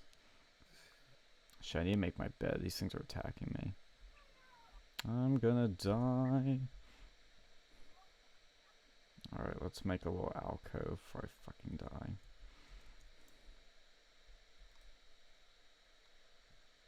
Fuck. Get away. No. Oh, God damn it. Phil, you're gonna hate. It spawned me back. Yes. Yes. I'm back. Back to where the campus is around. Alright, boys, we're back in business. I may have lost all my shit, but I am back to where I need to be. But yeah, that documentary, totally biased, as expected, but god damn it, it was funny how they covered Jacob Wool. Because my dad originally saw like a few days ago and he was telling me about it. And I was like, interested in it. And we ended up watching it. And it was just funny. Like, these people, like, the way they were going after Jacob and his lawyer was so funny. They did not get it. Yeah, this is what happens when you have people with college degrees try to go and explain stuff that regular people understand. It's like really whenever like you see fucking, like the college type, people who do this for fucking living, like academics try to explain anything. It's like they kind of made fun of this in an episode of King of the Hill when like Bobby goes to, like some sort of like comedy like class at a local college, and they try to over explain shit and got so fucking academic that he gave this fucking routine and it wasn't even fucking funny. Yeah. That's the truth of it. Like, cause you're a fucking professor. You can try to like explain away anything, and it just kills the life out of it. Really, that's all it fucking does. That's why college is fucking scam sometimes. Like, if it's a major that doesn't need to be explained like that, then you probably shouldn't get a fucking college degree for it.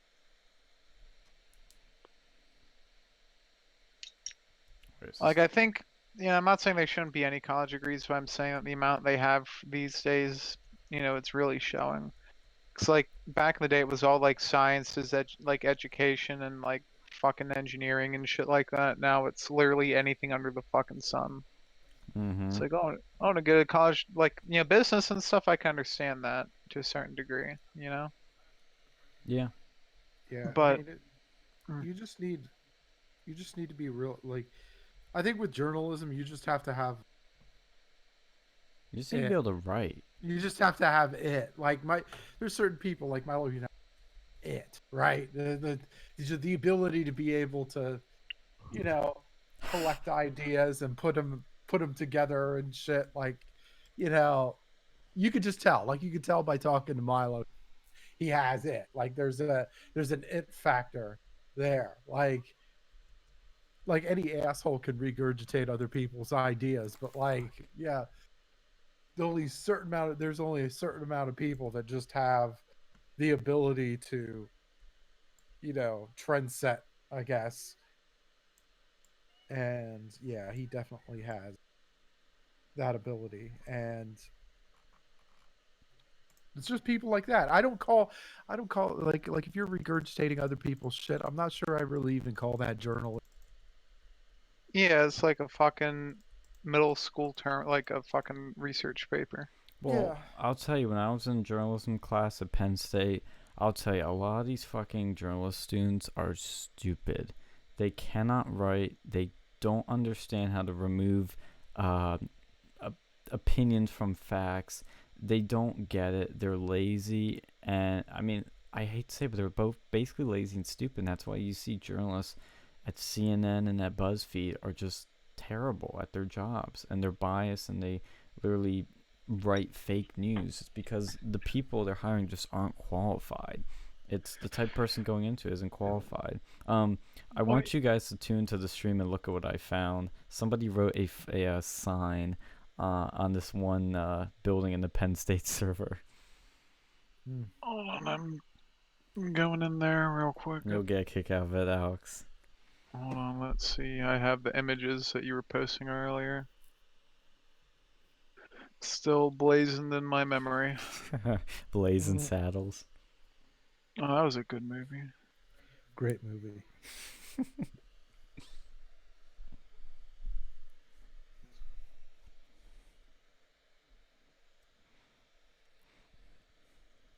Who the fuck is that guy? I don't know, but he's trans. Oof. There you go. Okay, here's Mount Nittany. We're getting close. There's a giant wall. Look at the wall. Oof. That's a big ass wall. Alright, fuck. I can't move. Come on, jump, sir. There we go. Alright, now let's go up this stone thing. Let's find the fucking campus.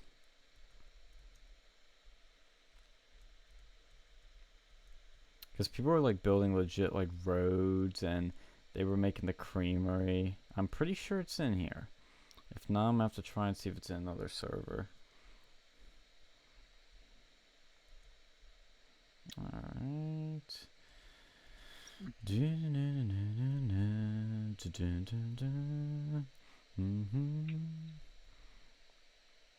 And is it over here? Maybe, maybe not.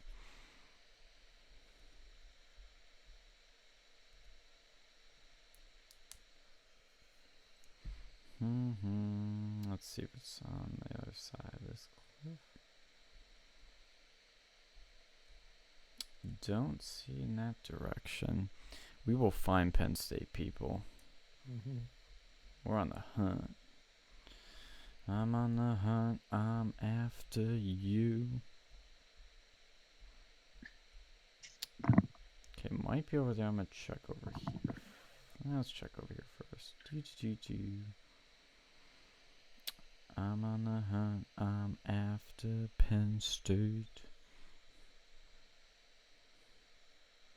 Yeah, but anything interesting happen in your classes? Like any students like just go ape shit? No. Apparently the feds are going, or people are calling the feds on these Zoom bombers, so we haven't really gotten that yet. Well, I don't see what they can really do if you're not like posting porn or something. Like racist. Yeah, I'll be honest, I'm not sure. I don't know if they're just like trying to scare him or something. I like, oh god, somebody wrote on a sign here, I like touching. There you go. Great Wall HQ, yes. Oh yeah, that's a great wall, right. All walls are great. Yep. I didn't like the Berlin Wall that much. Oh yeah, true, I shouldn't be saying that. Not all walls are great. Tear down this wall. Yes. You know, see, Reagan was an interesting president. Oh, yes. Both Reagans were interesting presidents. Yeah, he's got an interesting legacy. You know, because they had, I don't know, he was a very interesting sort of situation when all that shit went down. Like, and then you had that like Contra shit. Yeah, around And Contra. it's kind of still affecting us to this day with the Middle East.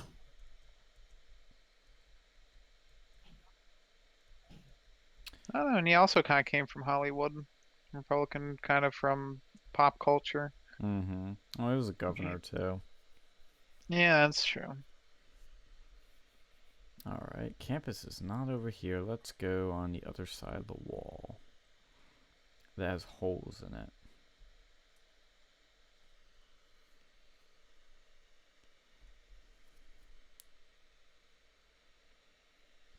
Have you done anything interesting, Alex? No, I've just been doing some work around the house. Spraying, making sure, you know, spraying for bugs. I gotta go back to work tomorrow, and that'll be like actually another go night. physically in there? No. Okay, that's what I thought. I fucking wish, man. I'm just getting so tired of being holed up in this shit. It's gonna be this way for quite a while longer.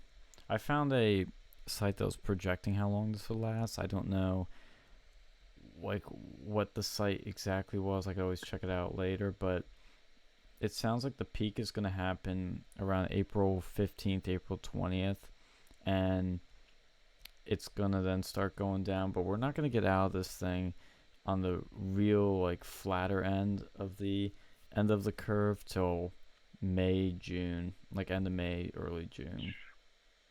Holy shit. Yep. Yeah, it's gonna be a tough one.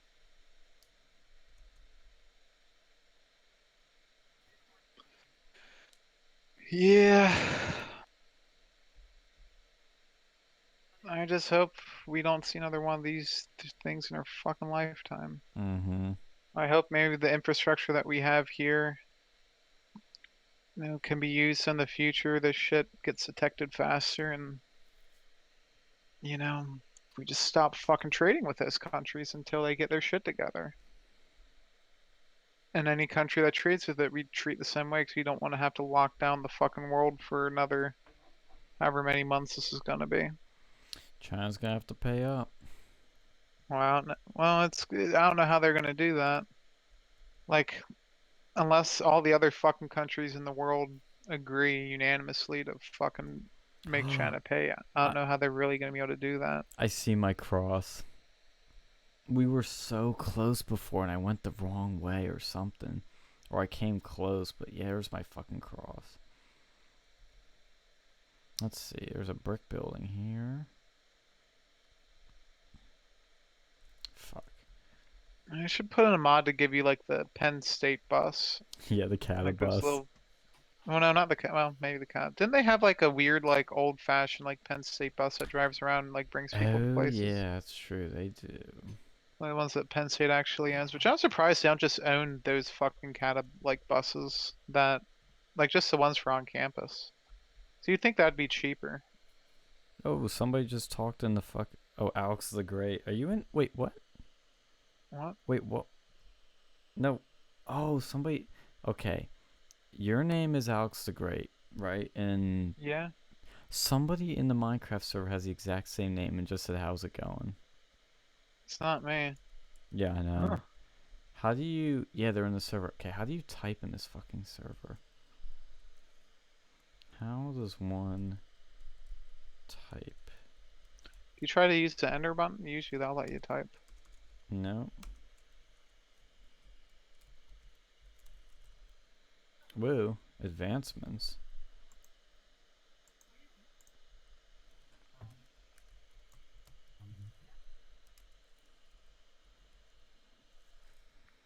Let's see.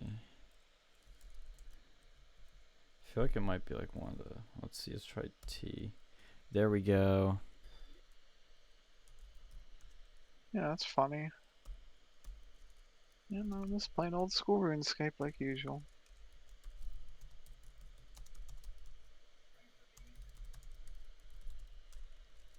The campus is. I'm at the wall.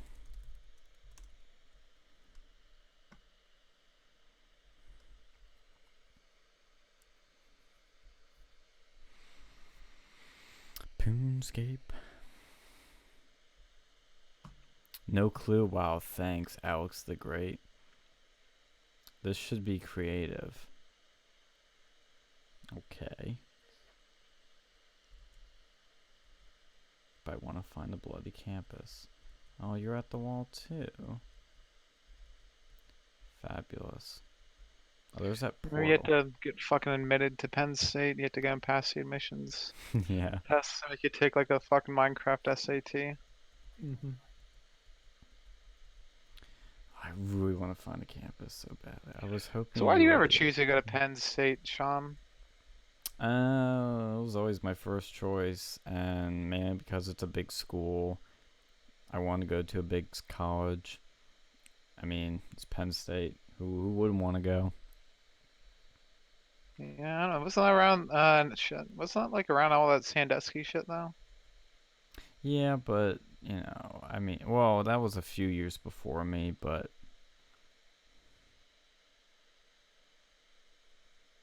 okay, it's a different one. No, I was over there. Okay. Yeah, Phil, whatever made you want to go to Penn State? I always wanted to go to Penn State ever since I was a kid. Aw. Yep. There was just something about it. Well, I mean, I was like, I've always been a football fan, and Penn State, like, football was king here. So yeah, that, and then of course, you know, Penn State had this uh, reputation of being also being a good school too. So I was like, all right, I'd love to be here. Like, and of course, you know, growing up poor, eh, really wasn't in the cards. Not like immediately. So I had to, you know, I had to work my way up to be able to get that. And you know, and yeah,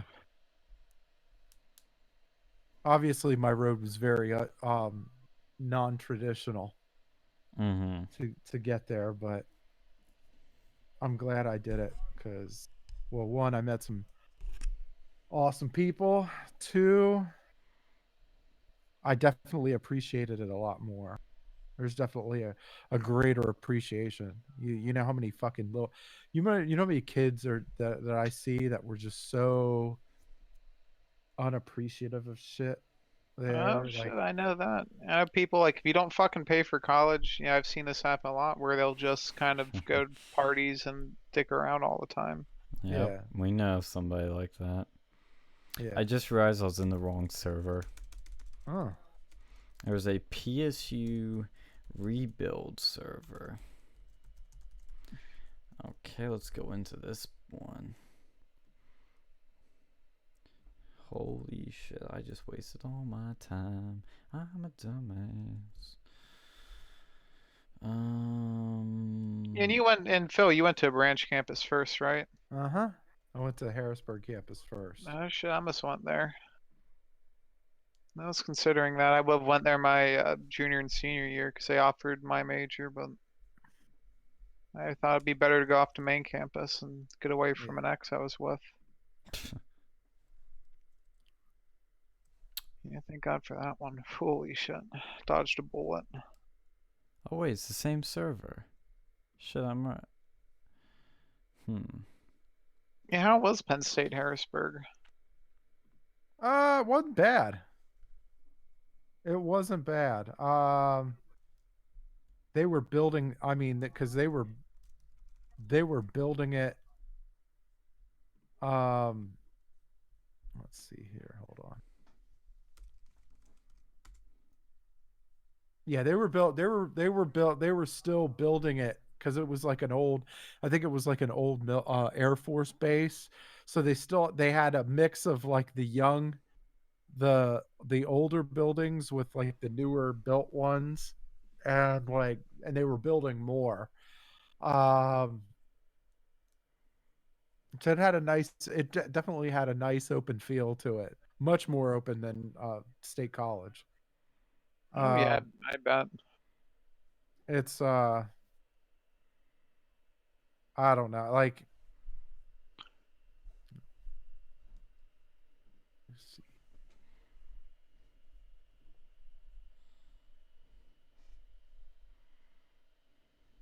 Oh yeah. Did they have like dorms at that one? Yeah, they did. Did like a lot of people live on campus, or was it just like a few? Um, it didn't look like there were many dorms. It didn't look there like there were as many dorms as State College, but of course not. I mean, Oh yeah, I imagine so. Just in terms of population draw. 'Cause I know I went to Penn State York my first 2 years, and yeah. like there was a way different feel between like it was definitely a commuter campus. Like as soon as the classes were done, people hit the fucking road.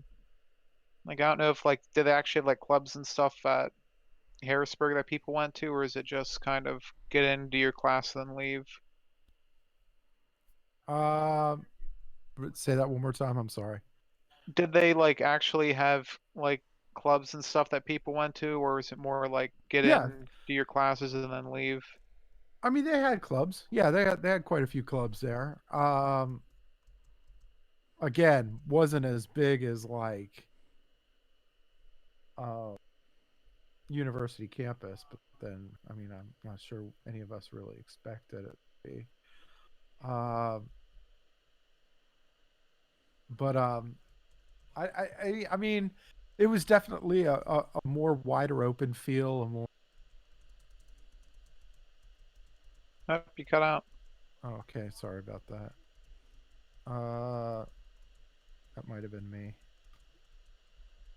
You know, I feel you. Like Penn State York, I guess it was so small. I think there was like 1,000 people in the fall, then like 900 people in the spring semester. So it was a lot different than those other campuses. Like there was maybe like two or three clubs that were actually active. There was like 20 clubs total, but those, a lot of them came and went. Like the only real ones that did anything was like the student government there, which really didn't do too much more than like meetings. And then there was like Scrounge, I think, would do stuff. I never really was a part of them. And then I think they may have had the Blue and White Society, which was the only club you actually had to pay to gain admittance to. It was like $20 dues for the year, which would be pretty on par with University Park's general fee for clubs. I mean, they had club sports too, but I never really messed with that. It was just like there are some things I liked about Penn State York a lot, but like it just felt so different. Like the first time I went up to main campus, University Park, it just felt so like surreal. People would actually stay on campus once their classes were over. There always seemed like there was stuff to be done over there. Mm-hmm. Like there was parties fucking popping every night. Then I fucking moved up there and it was like a little bit of a disillusionment. But I was always kind of curious about Harrisburg because I had a buddy of mine who went to Penn State Harrisburg who I used to work with, and he enjoyed it. And like my advisor always pushed me to go to University Park because I think he probably gets paid to do that. But my one professor like told me to stay at York, and I kind of wonder what would have happened if I would have done that, When you or at met least go to us. Harrisburg. Yeah, that's true. I mean, Yeah. I agree with that. Like that's definitely the best part of University Yeah, Park there was is the like people it that you was. meet. Yeah, I think it was. There was more nostalgia and sentiment for me going to main campus than there was, you know, than anything else. I don't know if it was like I think that was probably what drove me more than anything. Um I mean, yes, Smeal's a good business school and all that, but um but yeah, I think it was just like I wanted to get the feel of how everything was up there, even if I would end up hating it. Like no, it's but no, I'm grateful. Like I'm totally grateful. I would have never met the people that I did. I would have never gotten an idea of how things actually truly operate, like from a big college perspective. Um, it's definitely a learning experience, and I'm glad for it. Do you feel it was beneficial for you to have that like 2+2 program, like 2 years at the branch, 2 years at Maine? Um, you know what? Yeah, you know what? Yeah. Um, I feel like I mean I could see the pros and cons of the actual, you know, of 2 and 2 versus of both sides. The the just the straight four. I mean, but I mean, I don't like. I think because I didn't know what the hell I was doing. Like when I went to college, I didn't know what the fuck I was doing. So I'm like, so Harrisburg was a great place to kind of, you know. It felt like the shallow end of the pool. Like, okay, get your feet wet, you know, get all your stuff taken care of, but like don't um but and then of course the big because it's a lot. Like going to like I remember, I moved up there the summer that summer before,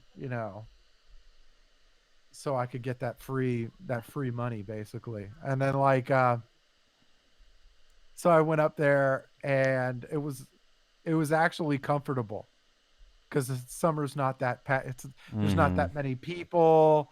It's not that, and then of course the fall semester was like a holy shit clusterfuck. Yeah, my first semester was a summer semester too at Penn State, Maine, and that There's helped me get used to it. Yeah, yeah, Yeah, that summer was great. That was a great transition.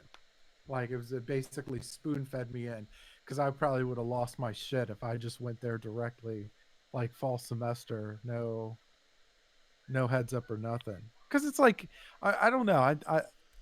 I'm thinking Harrisburg campus maybe had like 20,000 people, maybe, and then like of course main campus is like fucking 40 some thousand people. That's I mean, yeah, 20,000 sounds like a lot. I thought they had under 10,000 people, or I maybe I was said maybe. mistaken. I was being generous. I know I was being generous. 'Cause I think Um, Harrisburg might be the second biggest one, so I mean it could be. yeah. But yeah, no, I mean, I don't know. I think there's definitely an advantage to, going that 2+2 route, especially if you're not like, especially if you're a younger kid, I think almost. Or like, ex-military kind of getting into that sort of groove of going back to college. Because I went to college like the fall after I graduated. So like I didn't have any time to really, do too much after I graduated high school, and I ended up going up to Penn State York. And I feel like it was a good transition because it was like, I had the level of college classes that they would have, but I didn't have to deal with, basically living on my own. Which is why I feel that they might require you to like live on campus your first year at Penn State, like if you go to main campus. Well, I mean, But I was also older, so they didn't oh make me yeah. do shit. Like Well, yeah, but no, I think it's kind of like it kind of eases your transition though. I Like, would have lost my shit. Like if I oh would have they would have roomed me up with some 20-year-old, I'd have probably beaten I'd have probably beaten their ass by November. Like it would have been bad. Dude, I think I've told you who my first roommate was. yeah, I know that story. Mm. Yeah, that was a fabulous experience. Yeah.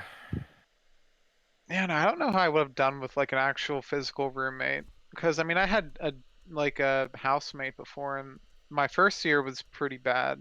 Like I hated it because like if you like jive with your fucking roommate or housemate, it can be an amazing experience. But if you don't, like it can be the fucking worst thing in the world. Uh-huh. Like Yeah. that's how much that shit matters, and that's why really like I don't know how they'd really fix that, but I feel like that could be a major issue at like especially for freshmen. Because you would at least be compatible with your fucking roommate if you're gonna be forced to like live with them, like within fucking talking distance. Because at least with Mhm. mine, I wouldn't have to worry about like sleeping in the same room as my first roommate. He kind of lived and did his own stuff in his room, and I kind of did my own stuff, and I went to campus. So that wasn't so bad. But I don't know. I kind of feel like there's it probably should be recommended more, especially for students who, you know, if they weren't like, I mean, I was always good in high school, like grade wise, but I think for people who weren't, maybe the 2+2 program would definitely like help them ease into that level. Like honestly, I wish I would have taken college classes when I was in high school because I did what you call it, the AP tests and stuff, and I Yeah. got a bunch of credit for that. But I feel like would have made more sense to just go to college classes because it would have counted them as long as I got above like a D, it would have counted. Mhm. Yeah, but Well, even they when I was in high can if school, you take an AP class and then you take the AP test, get a good enough grade, they can count towards college credit. That's well, why they I, can, yeah. but some of them don't. Like, I think for the psych one, you had to get a 5 on it, and I got like a 4. But Mhm, then when I did my psych class in college, I didn't even study the notes, and I got over 100%. mhm. Jesus, how? They had extra credit. Oh, I was gonna say I had to study and I didn't even do good on one of the It was tests. Joe. Yeah, but I think the site for the Psych 101, It's Psych like 101 100. or something. Yeah, Psych 100. It was like I got a, I entered the class late. I got a 58 on my first test, Mm. and then got hundreds the rest of the way forward. And she gave me, and I got an A. Took all the extra credit, got an A. I Oh remember Oh yeah, like one I yeah, stumbled on, but then the rest yeah. were not too bad. Class was a joke. well, yeah, that's kind of how like. I mean, I did the AP class in high school, and that was literally everything I we were supposed to go over, and then some compared to the college class. Hmm. So I was already like, I already knew everything I needed to know for that anyway. So it was just kind of, formality for me to fucking take the class. And I feel like they should have made it like, if you had a 3 on this, you wouldn't have to take Psych 101. Yeah. So, there was that, and there was like the fucking writing one, and I got like a 3 on that in the AP writing, but I must not have. You think you need a 4 for that one? I had to go and take the writing class, and I also like aced that class like easily. Same thing with like the 202 ones. They're just, you Yeah, know, I'm a good writer, and I didn't do so good on the AP writing test, and so I didn't get credits for that. But that's I don't. I just hate this stuff because it really isn't saying much about you. Hmm. yeah, I just didn't really like having to deal with writing in high school, anyways. Like Writing was a it just, joke. Oh my god. well, like we'd all do like, okay, go and analyze this like fucking Yeah. book. And I was like, okay. No, because I remember I used to want to be like a fucking get into like writing or something, but then I Me was like, too. there's no real fucking money in here. Mhm. And then, like, I was gonna do like honestly, like when I was looking at colleges, I was thinking I was probably gonna go to like York College of Pennsylvania, because it was either that or Penn State York, and then I ended up for my high school we had to go and do some like job shadowing or career shadowing, and if you wanted to go to college, you'd go and shadow the college, and I ended up shadowing Penn State York, and I was like, wow, this isn't so bad, and like it also helped that the person who dealt with like Penn State. Like they had these people like representatives come to our school, and the York Mhm. College one was like a piece of shit. And she like kind of like yelled at us like, "Oh, you make sure you go and study your senior year in high school, guys, because that's gonna count." Which wouldn't really affect me either way, but she was just this like old crony person. And the person who was like Penn State was this like really cute girl, and I was like, Oh. you know, I See, mean, Penn State's smart. They rolled out the hot, cute girls to well, sell. they like fucking marketing. They actually knew how to fucking do it. Like you don't Mhm. have this old crone that like yells at students during the fucking college seminar. And then it was like for Penn State York, it was free, and they gave me free lunch to go over there Now because I that's what was. really got you. So I mean, it all kind of played together. And when I went over there, I went with my friend Dylan, and it was pretty good because we both went to Penn State at the same time. But yeah, he ended up dropping out due to some things, and I stayed, and I'm kind of thankful I did. I mean, I enjoyed my time at Penn State York. Like some of the people, I wish I would have stayed more close in touch with. Me. I'm thankful I met Harry there because that's where I met him. I wouldn't have met him anywhere else. And who was that Chinese guy I met? He was really interesting. Wait, was that the guy that you were with me that one time? Who? That Chinese guy that you had to like live with for like a day or two? That not Harry. Harry's No, Korean. no, no. I know, but I'm talking about this Oh other yeah, one. yeah, yeah, yeah. He was with us when we had the exchange. Yeah, yeah. The exchange student. Yeah, that was that guy. Yeah, he was a kick. Like, and I enjoy going to like I actually liked like the Penn State York student government because it was so much simpler. Like there was so much less drama. Like it was easy to get involved with it, and you could actually do things that made a difference. Like I enjoyed it, but UPUA is just They're ass. complete. Yeah, it's more like the real government.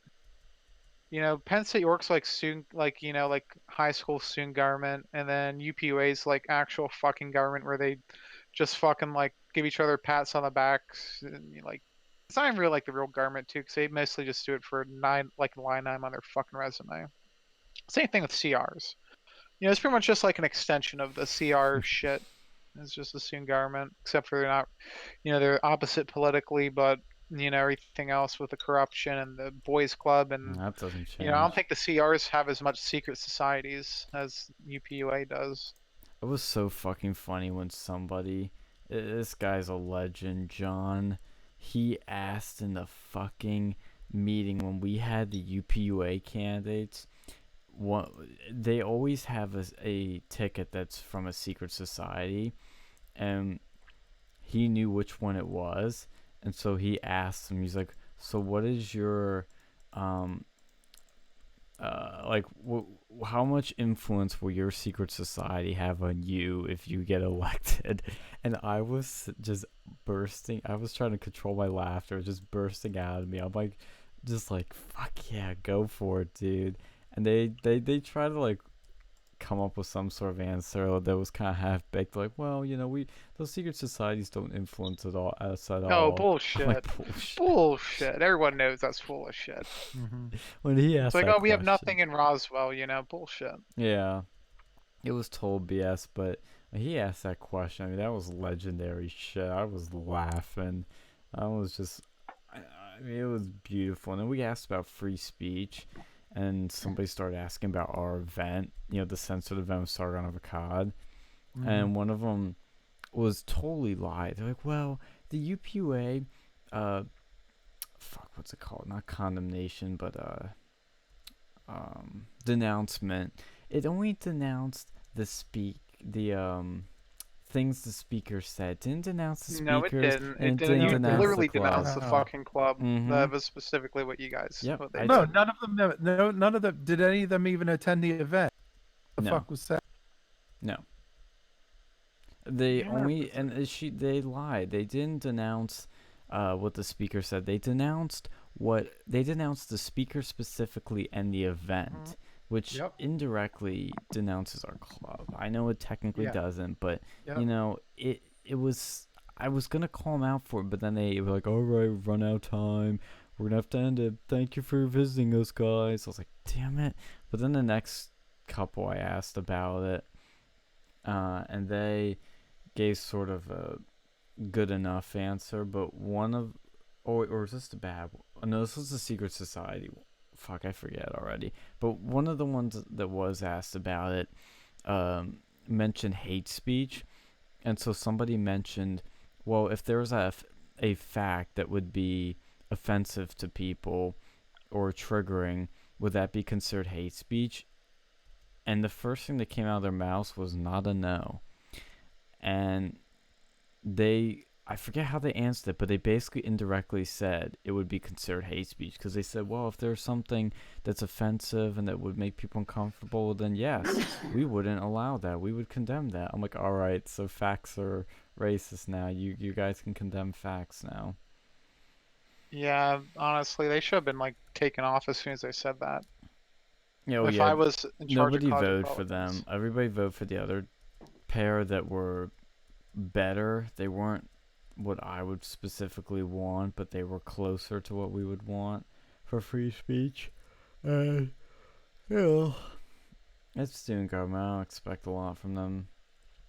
I wish they were They're better. garbage. Student government's garbage. Oh, yeah, It's it's Yeah, garbage. they're even worse than the CRs. Like they're almost beyond saving. Like you would need It's- to have a real concerted effort between like all conservative organizations to even get a couple of people on You would there. Because the need- college Republicans, they used to have representatives in UPUI. Yeah.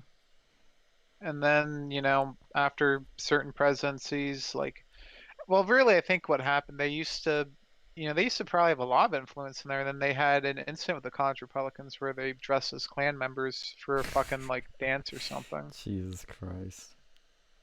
See, And that kind of, I think, killed a lot of it, but there was still some after that. And that slowly started going away. Like during my time, I think we had like two. One of them was, Mr. Woody. the problem I is think we had one more. to get anything done. Sorry.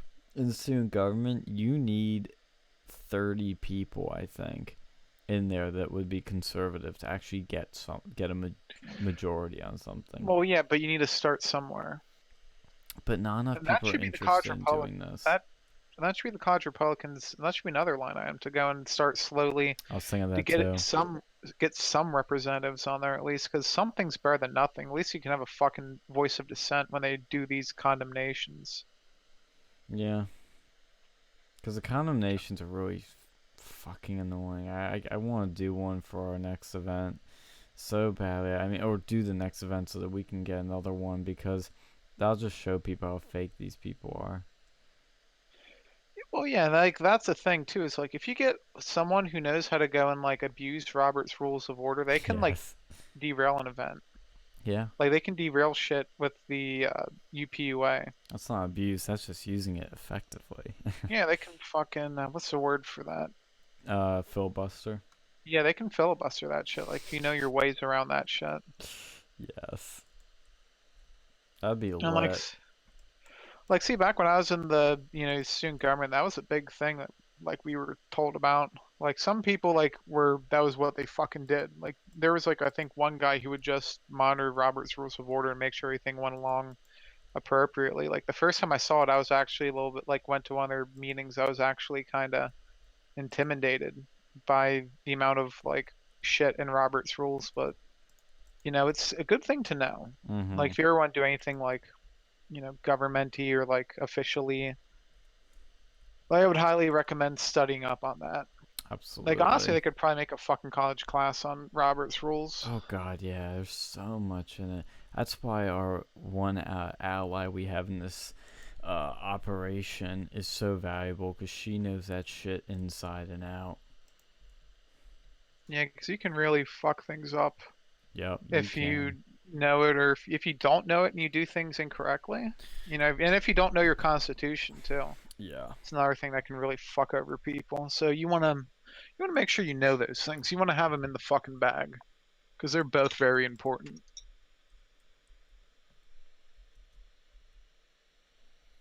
Yeah, parliamentary procedure is one of those things I have no interest in learning, but man, if I knew it, you could have so much fun. Yeah, definitely. That's probably one of those things. So I don't know. I don't know. Did we ever do that before? We had like the shit you wish you knew before you started college starter pack. I don't think so. I think that'd be something interesting to go on. I wish you Now knew that your Robert's college is rules. now that your college is effectively over at this point. You're just taking classes. Shit you wish you would have knew before going to Penn State. I wish I would have known how toxic some of these political clubs can be. Yeah, no. I wish I knew how to read people better. I was so stupid for so long. Yeah, I wish I would have applied for more internships like during my underclassmen years. Like, because that was my big thing. I waited to go and apply for an internship so long, and like, especially like Penn State York, they didn't really have a career fair, but I think you could go to University Parks. Like they had a thing with that. They had free buses. I never took advantage of that because I always felt like, oh, no one's gonna want me because I don't have any experience or whatever. I don't have the classes I need. But I should have fucking went anyways because that's a big thing. Yep. Yeah, I agree. Because I mean, for like me, it puts me back a bit, but I'm in a weird situation with this coronavirus thing that I'm probably gonna be fine. I've already gotten some job offers. Oh, look who's joined the server. Yeah, I just got it. There you go. Yeah. Sorry, what were you saying, Alex? Yeah, no, I just like even if it would have been a shitty job somewhere, like even fucking on campus for free, it would have been something. Especially like your underclassmen years, because that's the time where you can learn. Like if you don't know what your major is, like that's the perfect way to fucking find out. So you can find a on-campus job within your major. Because I'll tell you if you know what you want to do. Like I mean, thankfully I've been lucky. I knew what I wanted to do. Like pretty much, I think I changed my major the day before it was orientation day, and I changed my major. Then I didn't change it since. Wow. But I could have kept that major, honestly. I was like going for IST, and then I was like, SRA sounds a little bit better. But I could have lived with either of them. But that's another thing too. Is like I think that's probably something that you want to get done as soon as you can. You know, preferably before college if possible. Figure out what the fuck you want to do before you start going to college. Yeah, Because but if you that's how do you do that? start exploring. How do you do that? Look at shadow a job. Yeah, I mean the problem is, I definitely encourage it. It's just it's hard to do. I found for me the first few years of college is where I had to figure out who I was, what I want to do. There's another thing too, is if you don't know what you want to do, I'd recommend going to community college first and at least getting some of those gen eds done. Yeah, gen eds are Or like if you're bullshit. or like if you're at Penn State, go to a fucking like if you don't know what you want to do, like see that's one of the points where I'd gonna recommend that you go to a fucking branch Yeah. for your first year, like at least Oh, until you have a absolutely. solid Oh, grasp. look who I found. Because that would have been like very expensive, especially like as soon as when you start going to college, you take more credits. Because if I understand this correctly, the more credits you take, the more expensive. Like the farther along the line you are in your graduation plan, the more expensive like Penn State charges you. Looking pretty there. I don't even But know it, what the hell I look like. You're Hold on. black. Oh, I am. So, Chocolate rain. All yeah. right. but yeah, I'm no, I Trump. think Yeah, I know. You definitely look the part. but yeah, no, I think that's definitely because if you go and like wait to change your major until you're like an upperclassman, they have to go and retake all your major classes too. Oh, Like it's another even more thing, expensive. ignore advisors. Find everything out on your own unless you find a good advisor, because I can't tell you how many times I and other people have been literally held back because of fucking advisors. Yeah, I definitely say like my advisor at Penn State York was great, but I was lucky. Like I've heard horror stories. Like if you can find an advisor that's not affiliated with your college. Like if you have a relative Disagree. who's been through college, and they actually know what they're doing. Like if you No, know someone. because T had a advisor that wasn't a part of her college. That was No, no, no, I advised. meant like not part of Penn State. Oh, Like outside the whole universe, like how are you gonna outside find of somebody Penn like State. that? I don't know. Like if you have a relative or something, like maybe not an actual advice, like a official advisor, but if you have some they could fucking talk to about things. Oh, I see what you mean. A friend. Yeah, a friend or someone you can go and find. I don't know if they have like a fucking like you could join the Penn State like Reddit or something. Probably Mm-hmm. ask around. Yeah, that's actually a good thing. I encourage everybody to make friends quickly and network with people that are in your circles or just people that are like you. And if you find solid friends like I have, which I'm lucky to have, they will be very helpful. And you can be very helpful back. It's one of the like my two best advisors are the two people I'm talking to right now. Everybody else at Penn State's been just absolutely useless. Of course, my girlfriend's helped me a lot, but everybody else is just terrible. Yeah, you just have to be really careful with their, with Penn State's advisors. Because here's the thing. Like maybe this isn't just a Penn State issue, but Mm-hmm. these advisors they must have like a perverse incentive to keep you going. Like, because my Yeah, advisor he told me to go to like he kept pushing going to main campus and stuff, and I mean I was thankful I went to main campus, but I think the reason he did was money. there's probably money involved with that. They're not going to tell you like, hey, you might want to consider taking this major at another like smaller like branch campus or maybe even going to a different college because Penn State's program for this isn't so great. Well, if you do have the money to go to the main campus, I definitely encourage it, because if I was at branch camps my first year, I would have missed out on so much cool shit. Well, I don't know. I feel like there's certain advantages to that though. Like you would have missed out on some stuff, yeah, but like, if money's an issue, like, you should definitely Of reconsider course. that. But I because you wouldn't get way have. more bang for your buck at a branch campus. I would have missed out on the Trump campaign. I wouldn't have met Well, you. that was a special year too. Yeah, it Mm-hmm. was. But every year is special in some way, so take And advantage of it. there's people that you might meet at a branch campus too.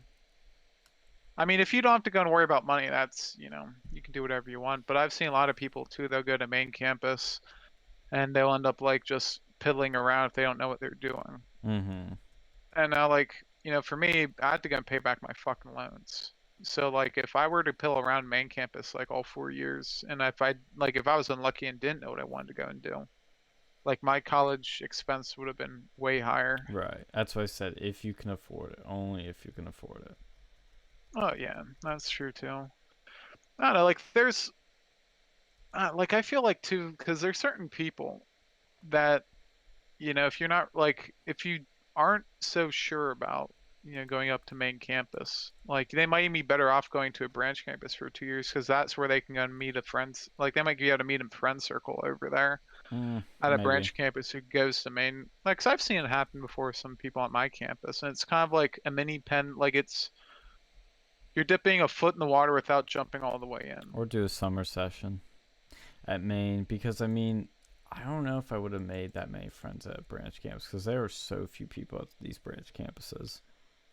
Well, yeah, that's true, but they tend to be a little bit closer knit. Like, I mean, me and Harry and I had a couple other friends. We used to hang out a bit, but it's not the same college experience. I mean, I would definitely consider if money definitely wasn't an issue at all, I'd go 4 years Maine if you can. Mm-hmm. Yeah, I But agree. there's certain advantages too of going to Penn State, branch Yeah. campuses that can't be like it doesn't make it as simple as it should because like if you are struggling with certain things like the what you call it, we had like a lot more tutors available for the classes over there because there weren't as many classes and there weren't as many people, so you could more easily get a spot with the tutor. And as much as I advise against the advisors, the ones at the branch campuses, at least the one that I had, he was pretty good. And you might have better luck with advisors there because you can at least get a hold of them a hell of a lot faster than main campus where you had to Mm. like schedule it out weeks in advance. Mm-hmm. So if you have any qualms about going to college, if you weren't necessarily like a straight A student in high school, that might be of benefit to you. Or if you're afraid of like you're gonna get homesick or something, it's kind of like a good intermediary there The because that's homesick something. thing, I felt actually on the tour of Penn State. And I hadn't even attended the area yet, and I was already feeling a bit weird. And then the first like week or so, you kind of feel that, and then you don't even want to leave. That's the funny part. Once you establish a friend circle and start your own life, you don't want to leave. Yeah, that's the thing. You have to establish that friend circle because like my first year at main campus, it was pretty shit. I Yeah. didn't really know anyone there, and it was pretty fucking terrible to be honest. But my next year was great. Like if like I wish I would have almost stayed at my branch for like an extra fucking year. And the thing is, it Just will change every year. Your friend circle will constantly change. At least for me, it did. But Mm-hmm. people come and go, and I think that's the cause of it. Mm-hmm. yeah, it's a tough thing too. I don't know what's like Sean. You were the only one that lived in a dorm, right? I guess so. Yeah. Yeah. Do you have any special dorm survival guides? Mm. Do not get a roommate that is bad with communication, because when you're in college, you're free to do a lot of different things. You can drive wherever you want if you have a car, go wherever you want, do whatever drugs you want, drink whatever you want, fuck whatever you want. And if boundaries aren't made clear, or if somebody doesn't tell you when they plan on doing one of those things in your bloody room, then that can be a problem. Try to get a single dorm because it will be awesome, and you can do absolutely whatever you want in there. Bring whoever you want in there, and have whatever fun you want in there. If you're more the party type, off campus. If you're not the party type, dorm. If you're like me and you sleep forever and you don't want to wake up early to go to class, you want to get as much sleep as you can, dorm. It's close. It's easy. If you don't want to figure out food, dorm. It's easy. If Yeah, oh, yeah, I would say like at least from my experience of seeing you, like a dorm almost feels like it is more like home. Like you have less responsibilities to deal with at a dorm than you would at your own place. But the problem is, the price can be a little bit high. that's true. Like a Mhm. single dorm's gonna be more expensive, but it is great. I mean, a And regular dorm too is more expensive than off-campus housing per. well, I'll tell you, they've jacked up the rates. T was looking at some places. I know she is looking quite late, but some of the ones out there are fucking expensive. Mhm. Like How much are you talking? thousands. Yeah, that's ridiculous. Like when I went there, my first place was under $500 a month, and my second place was a little bit over 500, but I got a lot. Like I had three housemates, but thankfully we were all really chill with each other, and that's probably the most important thing too for just housing in general. Like, is you need to have a roommate or a housemate that you can really fucking get along with, because if you can't, it just becomes a terrible experience for everyone involved. Mm-hmm. Like, She like was paying 700 a month at her place, and I think she's gonna be paying a little less this year. But the good thing about her roommate situation is that you're in separate. I know it's kind of the case with you, but you're in separate rooms, and as long you don't have to have the best roommate to still get along and be fine. Yeah, that's true. But I mean, it's much better if you have someone that you're friends with that your roommates. Like it's like a fucking sleepover party that Mm-hmm. lasts the whole fucking year. Yeah. Like it can be fucking. It's almost like it can almost be like a fucking frat house if you're good friends with them. Like in a good way, like not the bad ways. Like my one roommate, well, my both of them, it was fucking amazing. Well, the one guy was barely there, but I mean, if I could redo that whole fucking year again, 2017, Mm-hmm. I'd fucking do it. 2016, 2017, I think that's what it was. I would do it again in a heartbeat. Like it was beyond all expectations. There was a couple of setbacks, but it just makes it amazing. Yeah. Like, you know, and if I'd had a shitty roommate, it would have fucking ruined everything. Because I've had one before. And like, definitely set the boundaries. And if you can do one that you know beforehand. Like if you have a friend who's going to the same college that you are, try to dorm with them or Yeah. room with them. I agree. Like I wish I would have like roomed with Harry my first semester up here because it would have been so much fucking better. Like even though he lived farther away, I would have dealt with it. Yeah, cause like with both, I was very lucky with roommates. Where both of the ones I got were cool, chill people. But I just could have gotten one unlucky one at a not so fun time. But it's um the other advantage of the dorm too is the access to the dining halls. I kind of already mentioned that, but the access to things like last minute things, like if you want to print something real quick, or if you want to go to the hub real quick, your student center, or if you want to go see a movie that's playing on campus or something, you can do it like right there. Take walks on campus right there. I love the convenience. I wouldn't have had it any other way. I personally just hate living off campus because it's such a commute. It's unnecessary, and it's just I don't know. Just to me, it's no fun. Well, now if you could live downtown, you know, Yeah, would you have considered that? that's a good question. That's where T's looking to live now, and it's the best off-campus way to live. I still wouldn't do it. Yeah, I mean, I don't know. Like just price wise, I don't think I would have been able to afford a dorm, but Yeah, like there would have been a lot of perks because I didn't really like. I honestly, I've seen more shit like with you after I graduated than like fucking when I was here because it was such a pain in the ass to like even though the drive was only like 30 minutes, it just made it so like, hey, I didn't really feel like going on campus for exactly. these events. Yeah. Because And you're going to be doing clubs, you're going to be doing all these activities, and time's limited. You're doing homework, doing all these things, you're eating. Just live as close as possible so you have the incentive to do these things. another thing too is like start looking for your dorm, like for your off-campus housing early, because Mm if you do it hmm. last minute, you're really kind of shooting yourself in the foot. Yeah. Because I remember the one year I did it nice and early and I got a good deal. And I mean, the place wasn't the best, but it was a lot cheaper. And if I had a decent roommate, it probably wouldn't have been so bad. But my second year, I kind of got and looked last minute, and things worked out, thankfully. But I feel like I could have got a much better deal if I looked much earlier. Yeah, and also for housing, use the housing Facebook groups. They can be a lifesaver at Saving Tea right now because everything's booked and she found one place in one reasonably priced unit. And I mean, I don't know if she would have been able to find anything else if it wasn't for that. Because somebody wanted to move out or was ending their contract or whatever.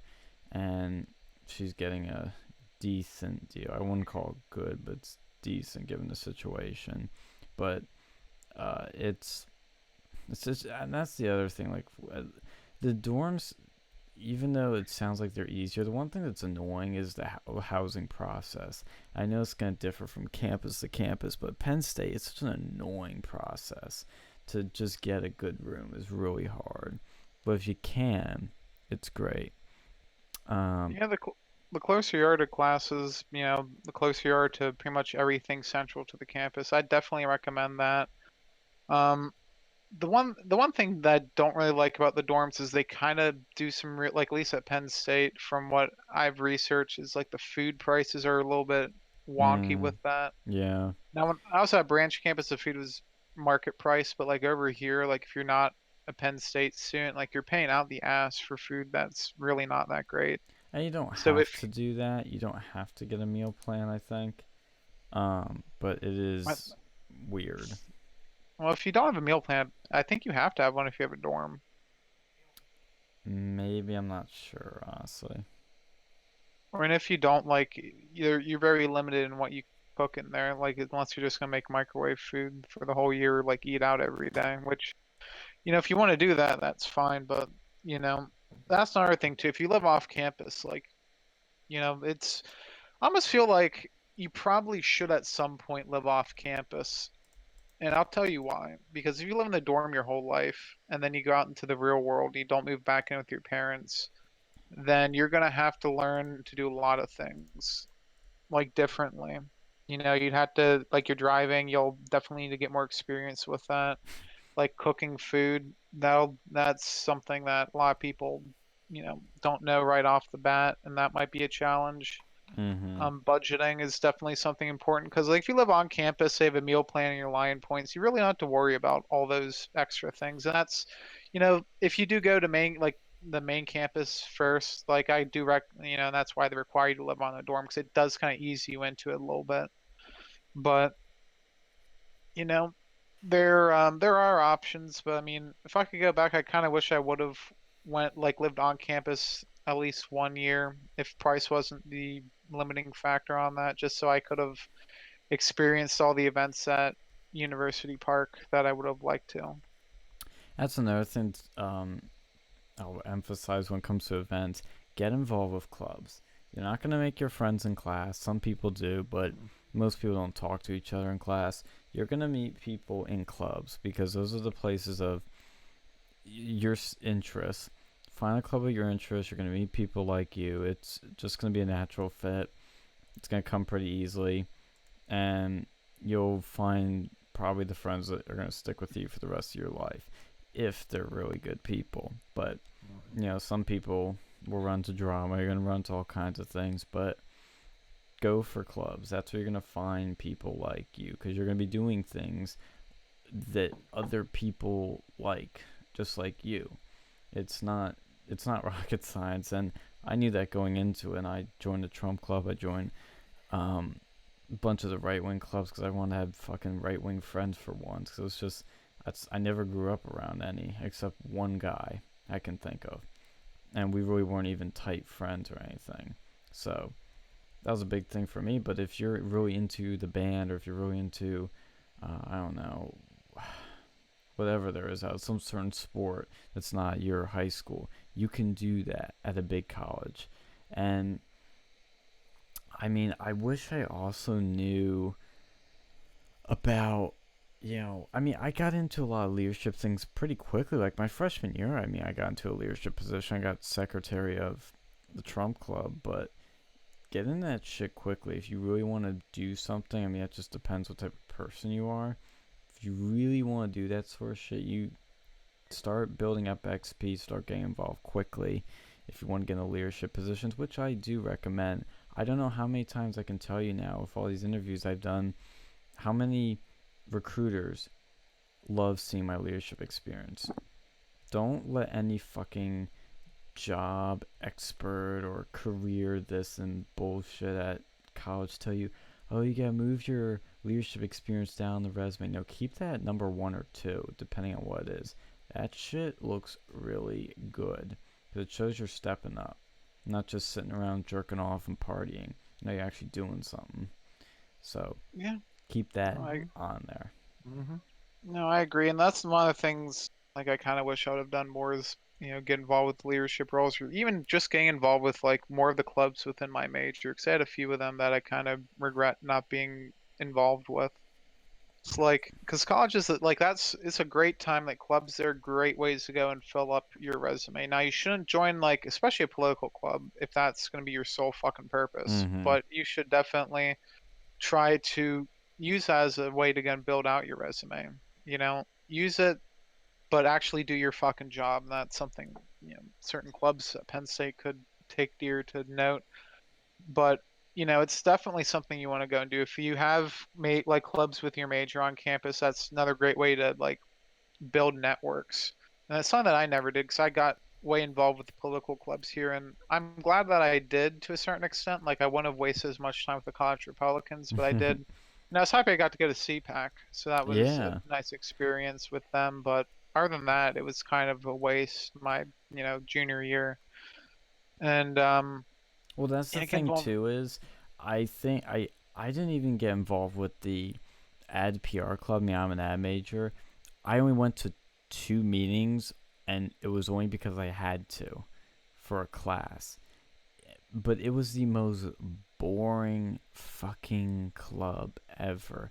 I there's a lot of times where I can suck it up and play the game and do what you gotta do. That was one of those times I was like, no, I cannot do this. I don't care how much it can help me. It literally is so boring. I can't be bothered. And if your major has some cool shit, go for it. But take advantage of every opportunity. I can't emphasize that enough. Like, if CPAC's being offered, fucking go to it. If some concert or competition or whatever to get involved with is offered, just try it. Don't be afraid to try things. Well, Yeah, that's something I wish I would have done more too. Is like I only like the only real time that I took travel experience with a club was with like with going to CPAC, and I think there was some outdoorsy club thing that had some sort of outdoorsy place with Penn State. I just wish I would have done more, like go to concerts and shit like that, or mm, like go to New York or something. It would have yeah. been nice being able to do some of these things because now, like once you're in the real world, you just don't have the time to do that. I Like the stuff that I almost would have did. loved to have done. Actually, speaking of that, I almost did a New York trip because there's a thing called Success in the City for ad people and PR and basically com people in general. But it was canceled thanks to Corona, so I didn't get to go. I guess I should have gone previous years, but whatever. Yeah, and definitely go to that career day thing too. Like I Good. go to career day as early and as often as you can, just so you can kind of like get used to wearing a suit. Like learn how to Yeah, tie a tie.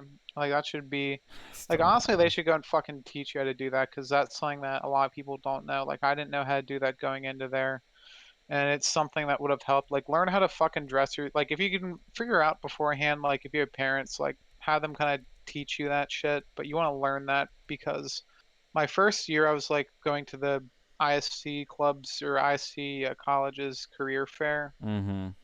Like I was just unprepared. I didn't like my shirt, my suit was it did not look up to snuff. But What did it look you know, like? I don't know, I think it was I never had it fitted. I don't know. It was probably wrinkly or something. I don't know. I don't remember. Uh, But I know the year later, and this, another thing you don't want to do, but it worked out in my case, is I forgot my suit at home, so I had to go and get mm, one like made the same day at Men's Warehouse or something, or Joseph A. Bank. I forget which one. but they fucking did it the same fucking day, got everything fitted right, and then I went there and I got an interview, and that landed me a job. So, Wow. you know, it landed me an internship and landed me a job. So that's, you know, definitely you're gonna want to dress for fucking success and learn how to do that Yeah, during. I do. I will say a suit's very important to get one when you can, but those career fairs, don't look at them if you're a business major, or if you're not a business major, or if you're not a engineering major. Don't look at them as this is where I'm going to get my job. Look at them as this is how I'm going to get experience talking to employers, because I never land a job, and most majors aren't going to get one through those, because those are literally just for engineers and business majors and some IST. But a lot of Oh it yeah. is fucking just those majors, and a lot of us like that aren't those. Just use it as some experience, but don't necessarily go out of your way for it. I mean, I'm in a unique case right now where I can have a lot of time to do some interviews, but there are other times and opportunities out there. Well, yeah, I mean, I never like I don't think I actually went to the real big one. But I went to like College of ISC had their own. That one was done pretty well. Well, So I that's a mean, good distinction, because I went to the big one. It was a waste of time except to get experience talking to people. The career fair, like if you have specific ones for your major, go to those. But even those are kind of hit or miss. For mine, most of the companies there weren't even looking for ad majors, which annoyed me. But apparently this year, the fucking year the coronavirus screwed up, they actually had more ad stuff there.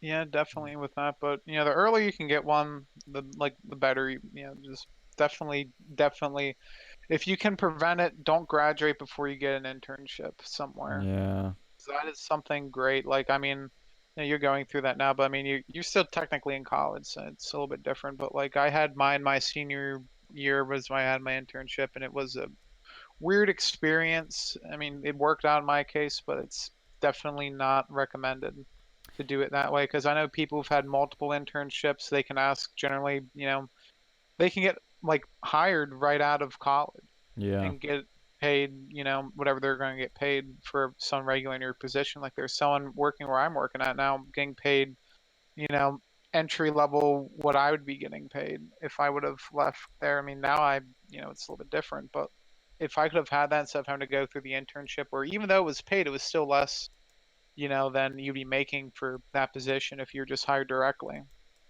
So I definitely do that. And the more you have, the more you can go and put that in your Resume. resume, and that'll show you like what skills you want to go and build in college. It can even help you like, hey, you know, maybe I'm not doing so well in programming. Maybe I want to go and take a few more of these classes, or hey, you know, this class over here, I don't know how this is going to help in the real world. Like I've learned more in my internship than I probably did in like several years of college. That's the thing too. Don't look at classes as where you're gonna learn. I didn't learn anything in my classes except in my news writing class and in my web design class, because they taught you technical skills. If a class isn't really teaching you technical skills, or econ or something like that, I hate to break it to you, but you're not really learning a lot. You're learning kind of nothing. I mean, there's so many classes. I realized how really quickly how boring and waste time was. I would just go on the internet and just do other shit or do club work because it was more useful of my time. And I've learned way more about everything, like from management, leadership, organizing, planning, doing events, doing speaking events, keeping track of funds, all kinds of shit. Oh, CRs didn't learn that, I guess. From doing club work. I didn't learn that in the classroom because they can't teach you that there, or at least they're not doing it. So you gotta get involved with other things. The classroom is just not where you're gonna learn a lot of stuff. Yeah, I agree with that. Like I feel like classes they try to go in some classes they do it better than others. Like, you know, if you have a programming class like a hard skill, that's definitely better. But a lot of them, you know, especially these more Gen Ed types, or even like some of the ones that I took, like 400 level ISC classes, it's sort of the concepts that matter more than the actual like stuff that they teach you. Because by the time that you actually get into the real world, this will probably like be done with. Like they'll go into some different system, And a lot of these especially with like concept classes are kind of bullshit. yeah, like I had one. There's a couple classes I really did like though. Like I had one. It was like almost an entrepreneurship sort of thing. It was a capstone where I got to go and like make a product and like sort of market it and do like the whole like 4 stages or whatever of that thing. And it was just really really interesting seeing what sort of like development, like working with a team on creating a product and like basically finalizing it, making a prototype and presenting it. Like stuff like that's useful. But a lot of these like random gen eds, I feel like it's not really going to be all that great Oh later yeah, on. So gen eds, get them out of the way as quickly as possible. They're fucking stupid. yeah, especially for like gyms. I know at Penn State those are tough, but like if you're going to take a summer semester, knock those out. Just because if you want to go for a gym and you're not an upperclassman, you're going to have a lot of trouble even signing up for the class. And I found the best thing to do if you don't know what you're doing, which is more people than I think many will imagine, do a lot of your gen eds and have like one, maybe two. I would just say more one class where you're trying shit out, and also use classes where you can try shit out as gen eds. That's the best. If you can get that, dude, fucking go for it. Yeah, no, and I definitely like, yeah, yeah. If you don't know what you're going to do, gen eds, that's what their purpose is. And ideally, you'd want to try to like experiment with clubs or something and try to get some of that done. But make sure too, like, be aware of your deadlines for signing up for a major. Yeah. That's something that you want to fucking know about. Like, I know you've had trouble with that particular issue, Yeah, if but it's usually at the end of your sophomore year, you have to declare a major, but certain majors like the business school, this freaking pissed me off so much. You had there was a credit range to get into the business school. You had to have either a minimum or a maximum amount of credits. If you had too many credits, like moi right here, oh, you're just doing too much work. We can't let you in. You'll deal with bullshit like that. So make sure you do your homework. But also, even if you think you're gonna be, let's say, a business major, still try other things that you're semi-interested in, especially if they qualify as gen eds, because you don't really know what you want to do till you actually fucking start doing it. yeah, I agree with that. Um, Another thing too is like if you're gonna be living off campus, like the parking situation, you're Oh gonna want to like god, start making yourself familiar with how all the parking rules and regulations work. Like parking at at Penn Penn State, State it's sucks. ridiculous. Yeah, it's the worst. Like you have to go and you have to start memorizing like bus routes. Another thing too is like if you can arrive a few days before or whatever, start to map out where your classes are gonna be, and so you can develop a route. What I would do too is like I try to get all my classes to be done within a relatively quick period of time, like so that I'd have one class and then I have another one within like 5 or 10 minutes after that, Yep, that's what just I so did. that I could go and have a yeah. You want to optimize that schedule at least, especially if you're living off campus, so that you're not going to be sitting around all day not doing anything. Because I always had a hard time, like if since I didn't live on campus, finding an actual place to study. And that's important too. Is like if you live off campus, you're gonna have to find some place that people don't tend to go to a lot because a lot of the places that are popular. Then you're not gonna have much room to get that stuff done. I mean, they had the library, but that I had a hard time really focusing there. So I go to like the spiritual center if I need to do a reading, and I get the bulk of my stuff done at home. But I got pretty good with that eventually. That's the other Another thing thing too is like I was gonna mention with the library. They have a lot of fucking resources and shit you can use. Like Penn State had free movies you could get. Use it. They had free music you could get. Use it. Make the most out of your money. They had free pads they were handing out. Fucking, if you're a woman, fucking take them. The pads are expensive. They're gonna give them to you for free. Might as well grab some. Might as well grab as many as you can. Um, and there's also, oh shit, what was I gonna mention? I just got blown out. That's why I forgot for a second. What were we talking about? Free stuff. Free stuff, yeah. There's something else. I can't remember. Oh, yeah. Like, if there are cool rooms, use them. Like, we used that movie room so much because it was a cool room. It had a big projection screen so you could watch shit on a big projector all to yourself. I mean, take advantage of that. It's just cool. Yeah, there's a lot of resources over there they don't really like they'll tell you about, but yet they tell you so much Mm-hmm. shit that you won't actually know what they're telling you sometimes. Exactly. So yeah, like they have the projector room, like Penn State York had something similar to it. Like you just have to kind of find these things yourself. If you can Explore. find like a if you can find like a mentor or something, you might know some of these things. Because like some of the bathrooms too, like some of them were just downright terrible, but like the ones in the spiritual center, they were great. Yeah, spiritual Like they center were are nice pristine. bathrooms. Willard smelled like ass all the time. Oh yeah, but like in general, the spiritual building is a great place to study because I would go and do that. They had those little that like they had the one quiet room. I'd go and use that. Like it was probably the best place on campus to go and study and just generally do your business.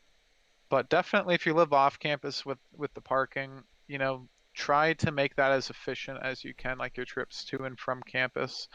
But don't be afraid to go and stay after for a club. But if you're just doing classes, you can sometimes, you're got to go and optimize that. That's what I was gonna mention was with the class scheduling. Do it if you're like me. I will actually, in general, like Alex said, keep them as close together as possible because on a big campus, it's gonna take you at the most 15 minutes to get to a class. So I mean, I bike. That's another thing. If you have a bike, bring it. It is a time saver. Literally cuts down travel by 2/3, 66% saved. So much time I saved with my bike. But keep your classes together so that as close together as possible so that you're not sitting around jerking around and doing wasting time. Give yourself time to get a lunch, of course, but other than that, keep them close together and do some in the morning.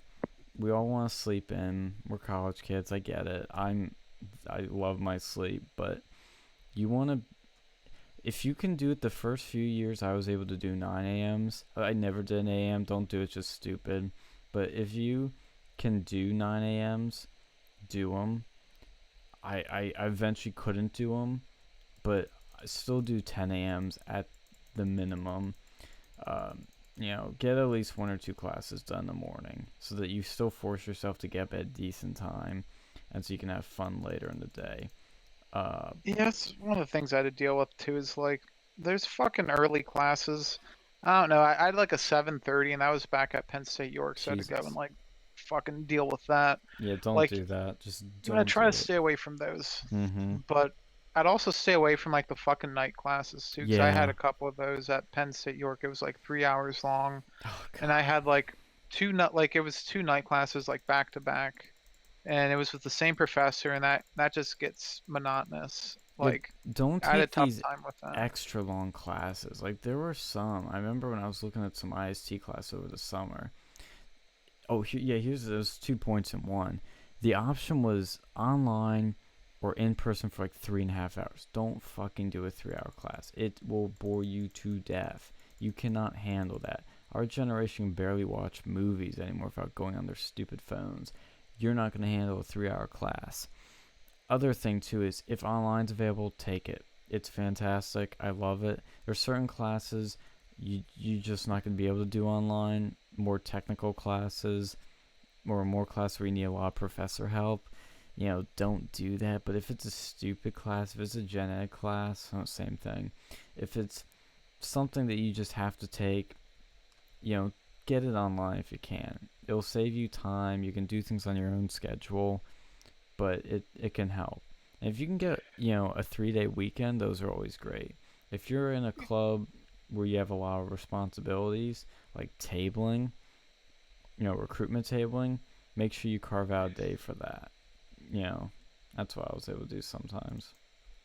Yeah, I definitely like what you said about this online classes. I had a couple of them, and it made things so much simpler. So Because I had much like better. one where it was like fully online, the other one had the labs. the in-person, or no, it was the labs in person, but then the rest of the class was online. I enjoyed that. Like like if it was a major class, I'd be a little more hesitant. I mean, I've done Yeah. it before. Like I had one at Penn State York 'cause it was the only way I could go and take it. My advisor kind of helped me with that. But there's definitely some benefit if it's you're just gonna be wasting time anyways. But if it's like something that would be really interesting, you're probably better off doing it in person. Mm-hmm. But if it's something like if it was maybe I don't know, like maybe something that you might not like that much and you just need to get over with, Yeah. online's probably the way to go with that too. And like another And thing that I kind of realized, and I did this, if you're not like gonna be like a full on like science major, mm-hmm. like actual science, I would try to do the easiest sciences you can fucking do. Yep. Yep. Do the minimum requirements for that. 'Cause I had like I know people they at Penn State York they had this like microbiology class and they kept doing that Yeah. and apparently that was really hard because that was like the one science they offered that fulfilled the lab portion. I Mm-hmm. ended up doing an astronomy class and it was online and then in-person labs and that was so easy. And that's not something that I would have like I would have never been an actual scientist, so I never would have really had a use for that. So what I did, I ended up taking the easy class online. It just saved me time and it saved my GPA a bit. Mm-hmm. Cause And let's be real. With the biggest advantage of online, you can Google shit. You can Google your answers during a test. I'm not saying I endorse that, but if a class is bullshit and you just don't know what the fuck's going on, but you can Google it to get by, I mean that option's there. yeah, no, I agree with that. Like you just have to just kind of play it by ear and like definitely use like ratemyprofessor.com or Yes. whatever website they have because Oh that my saved my god. ass a bunch of times. Dude, Like I'd pretty much that's the last thing you want is in any class have a awful professor. A professor can make or break your GPA. yeah, I agree with that. Like I had one professor that gave me like an A minus in like IS class and it pissed me off because I would have got like summa cum laude if I had just a little bit more. But that's another thing too. If you're not going for straight A's, like your GPA, as long as it's above a 3.0, it's probably gonna be fine. Yeah, totally agree. Don't be a super nerd and be like, oh, I need a 4.0. Oh. No, it doesn't But I mean, fucking matter. if you can get a 4.0 or you're close, you're gonna get like a summa cum laude. I'd try to go that extra mile and be more careful because I took these like Mandarin classes and I must kind of wish I didn't take that language because it was like really fucking difficult. Mm-hmm. And that's like I don't think I ever got anything lower than a B, but that's where I got most of my B's from. And if I would have taken like Latin again or something, I could have done a lot better with that, or like Spanish or something simple like that. Yeah, if you have to take a language too, like I had to take Spanish 2, 3 a second time.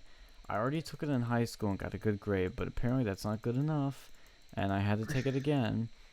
If you do have to, get out of the way immediately. I mean, I personally hate languages. I think it's stupid, but if you have to do one, do it quickly because it will just be sort of it's kind of like worse than a gen ed. It's just really unnecessary, especially for Yeah, my major. But yeah, that's what I had to deal with. I waited to go to main campus to take Mandarin. I wish I would have just got something out of the way over at fucking Penn State York. Because I could have done that then. Like that was by far the hardest class. Like some of those, like the first one wasn't so bad, but then like 2 and 3 got like really fucking difficult. mm-hmm. Like I kind of expected that going into there, and I still got like I think a B or like A minus or whatever, so it wasn't too terrible. But for someone who could have you know gotten like a summa cum laude, that fucking broke the camel's back with that. So I Yeah, would definitely not have done that again if I could. But definitely like don't be afraid if your GPA is not like fucking perfect, that's fine. Just try to make sure you have above a 3. a 3.0 Yeah. because if you have it below a 3.0, that's when you start having problems. Mm-hmm.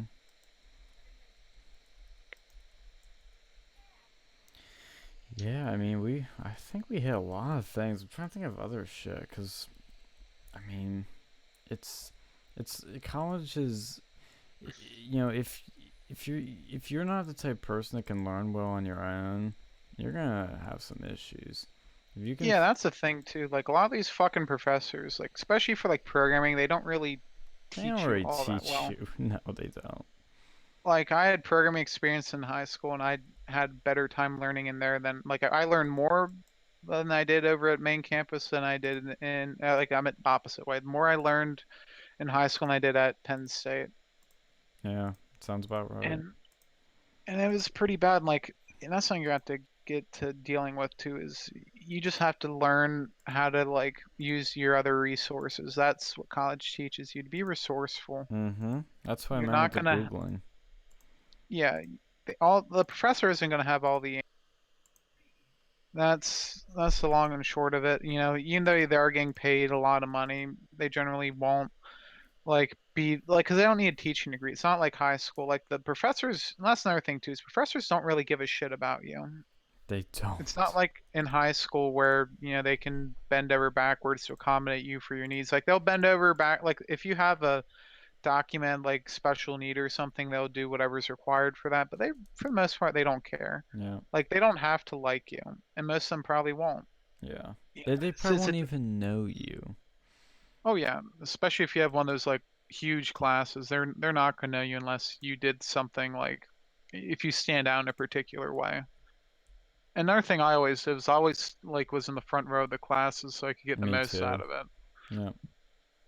Like that's something they always tell you to do, and that's something that's proven. Like if you can go in the front row, most times people don't want to sit in the front row, but that's where you get the most bang for your buck for that.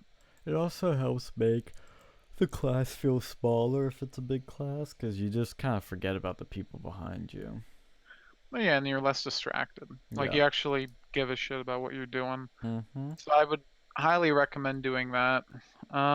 That be careful. Like if you do like live off campus, you know, be very mindful of your budget.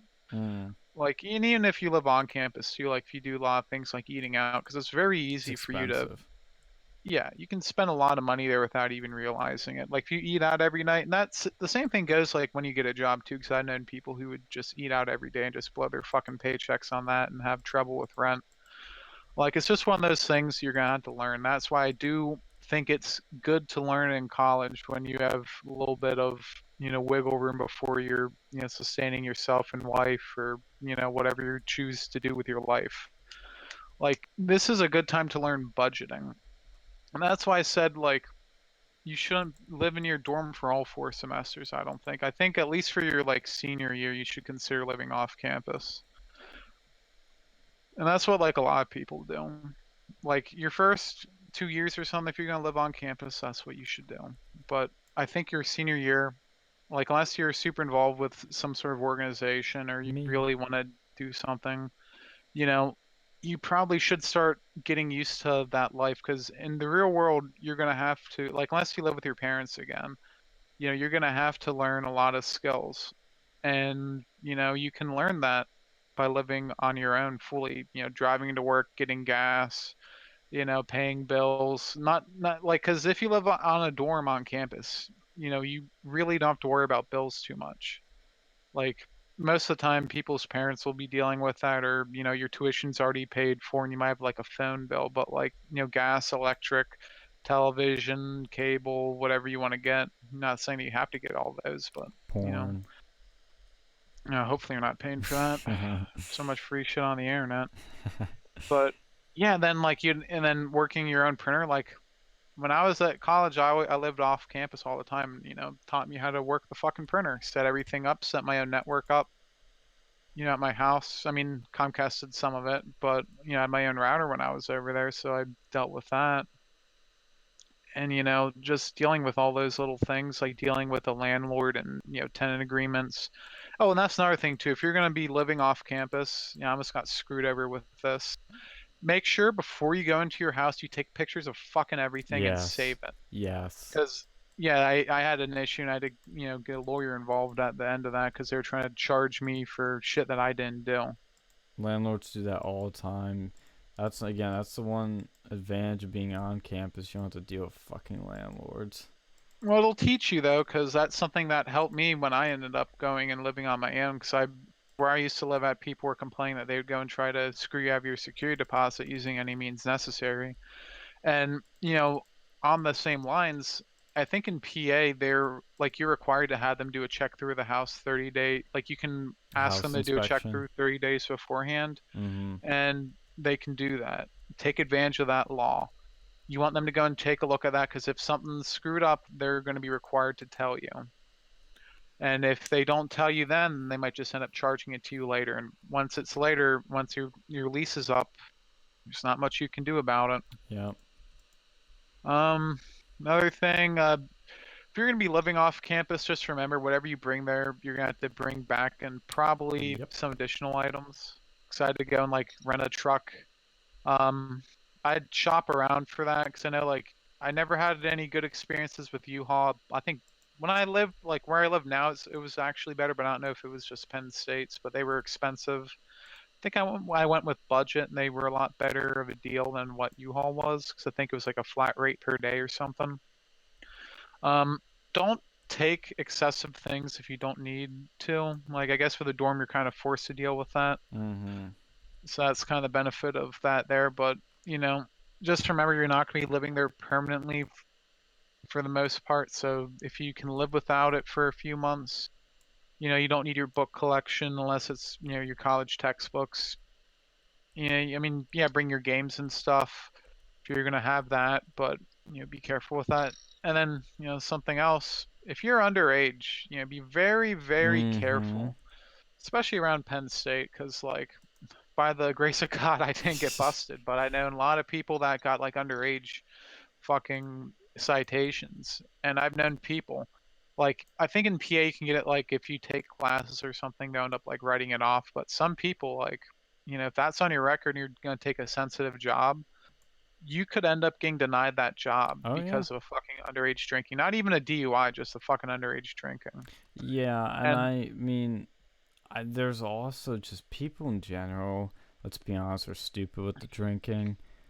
I mean, it's look. I know I don't drink, yada yada, but whatever. You still don't. Some people are doing really, really stupid shit that, honestly, I mean, some people have gotten killed from it, infamously at Penn State. Some people are in lawsuits now because of it. They're being dragged through court. Just do it responsibly, and when you're around other people, and if something bad's happening, like call an ambulance, do something. Don't be stupid. yeah, yeah, I'd be very cautious of fraternities. Like I've been to a few of them a few times, had fun, but you know, as seen before, especially like these haze like initiations or whatever they call it, Yeah, don't pledging. do hazing. Shit's I'd be stupid. very, I'd be very careful with some of that stuff because I hear a lot of what's going on. Some it may have changed after Tim Piazza's death, but I don't know. And from what I've seen, just in general, the fraternity scene's not what it was when I was at Penn State. Yeah, So I would just be careful of that. And if you don't get into a frat, you know, it's a lot of people don't go okay. into frats. It's dying, honestly. Like I there's a lot. It's almost too much liability and risk than anything. Oh yeah. Oh yeah. But you know, if you're gonna be drinking underage, just be careful. Don't go walking around fucking drunk. Yeah, there are You know, don't. cops everywhere at Penn State specifically. Yeah, I don't know if it's increased or decreased since I was there, but like, especially like if you go to like a party or something, try not to go to one that's like huge and loud because that's when the cops will get called. Mm-hmm. Like they know when that stuff happens. And don't try to run from the cops because that'll end very badly for Yeah. you. And what might have just been a fucking underage drinking charge could easily turn into like evading the police. And, you know, if you're really drunk, you can have gained a lot of problems. But, you know, nowadays they have things like Uber. Like use Mm-hmm. that. Yeah, use Spend a Uber. couple of dollars. Use fucking Uber. It's worth it. It'll definitely save your ass, you know, possibly literally if you're, you know, getting drunk off campus. Just be careful too. And I know Penn State has a taxi service and I've used them before. Shop around like if it's at certain times because like sometimes Uber will go and like charge out the ass for their fees, like $40 for a one-way ticket like 2 miles away. Mm-hmm. So I'd be cautious of that, like especially for parties. And if you can try to arrange something beforehand, like maybe get a group of people and you can all take an Uber to someplace safe. You know, just have to be really smart with this stuff over here because an underage is something that nobody wants. and the cops know what's going on. And I don't know if they used. I was told that they used to kind of turn a blind eye towards fraternities, but from what I understand, Not it's anymore. long gone now. So Mm. you're just gonna have to be careful, and especially around frat row at night like that. There's a lot of shady shit I've heard happen over there. Mm-hmm. If there are rapey frats, which is what sororities have come up with a term, I think, for those frats. I forget what it was. I learned about it in a health class or sex ed class, technically. What's the difference? Um, don't go to them. Like, I can't tell you how many times I've heard from this one specific person in my sex ed class say that they would tell people not to go to a certain frat because they had rape stories coming out of it. And they would tell people, like, hey, this is a rapey frat, stay away. And people would fucking go to it. Don't do it. It's not worth it. It's stupid. Because rape is one of those things that'll just fuck you up for life. It's very hard to recover from it, unfortunately.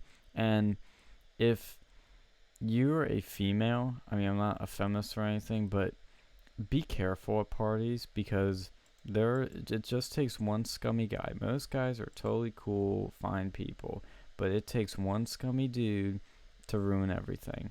If you're a pretty female and you know who you are, you're going to be a prime target of guys. And they will, especially scummy guys, they'll do some scummy shit to you. Watch your drinks. Never take a drink that's just in a cup. Make sure they pour it out something, and don't put your drink down. Watch your drink and watch what people are doing. Be aware. That's the thing I don't like about when people are at these parties getting super drunk, because they lose their awareness, and then that's when bad shit happens. And go with friends. Never go alone. That's always my sort of policy. Make sure you know people. You know most of the people at the party. Yeah, don't carry don't carry a lot of cash around too. Mm-hmm. Like, 'cause I hear stories about people getting robbed and stuff. Yeah. If you live on campus and you can buy most things with your fucking like lying cash, go ahead and use that. That's a lot better. Like, carry credit cards because you can always cancel them and report fraud. But Mm-hmm. Penn State's usually not so bad with this. But you still hear stories people getting their shit stolen. And if you So have, that's if you're a female, get pepper spray. Just to have as a backup, because you never know what's gonna happen. And if you're a yeah. male and you really think you can't defend yourself, like, get pepper spray too. Yeah, no, there's nothing wrong with that. Be careful. Um, always, if you're gonna be going out to clubs and stuff, try to have at least, a friend or two with you Mm-hmm. to go make sure you're safe. That buddy system. Um, Things happen at night. If you can, try not to go out too late, because that's when the really shady shit happens and there's less cops. If you're a friend who goes, like, gets drunk and they become unconscious and they can't help it, dial the fucking police. They have Yeah. laws in place that'll protect you. Yeah. Like, I'd rather have it, like, even if it was, you said to go take those, like, stupid Penn State, like, drinking classes. I'd rather do that than have a friend, like, die or Dead. get seriously injured. Yeah. But definitely, too, is, make sure you know what laws are applicable in those cases, just so you're aware. I'd still do it, but I'd before you even get into those situations, and just try not, like, don't have people drink that excessively too. If they're gonna be fucking, like, potentially dying, try to go and warn your friends not to do that shit, especially at, like, some rando's house. And don't do it, like, because a lot of freshmen tend to go hard once they hit campus. Don't do that. That's when you put yourself at extreme lows. Ease yourself into it. Find your limits if you're gonna do this shit. Be careful. Don't just Yeah, dive right into it and go right into the deep end hard. It's just be stupid. be careful bringing that shit onto campus too. Oh Like, yeah. Cops will I've never lived on a sometimes. dorm, but I've heard stories Well, of people I've being like heard their dorms stories of. raided. Yeah, exactly. Cops will search dorms. It's rare and it can happen at any time. So just be careful what you have in your dorm. Yeah, especially, like, don't smoke fucking weed in your dorm either. Oh That's God, like, yeah. the cops come, like, you're looking at a lot more trouble than just for fucking alcohol. That's something I definitely, like, if you're gonna be serious about, like, drinking, or, like, you're really addicted to some sort of fucking substance, you're better off living off campus. And you should probably see fucking help if you're, like, addicted to, like, you know, heroin or something. I don't mix it. I've heard people doing that shit where they'll mix weed with alcohol or some other like Molly with alcohol. You know, Yeah, that's you gotta be. dangerous. Yeah, you gotta be careful too, and I'd be careful. Just try to avoid that stuff if you can. Like on, especially if you live on campus. If you live off campus, it's more like real life. But certain certain dorms and stuff are known for that behavior. And if you're gonna host a party, I'd be very careful depending on what dorm you live in, because I know some of them they can get like they'll crack down and you can get evicted Oh, if you you mean host like a off party at your campus? dorm. Yeah. Yeah, Yeah, be and on careful. campus definitely don't do that shit. That's Yeah. stupid.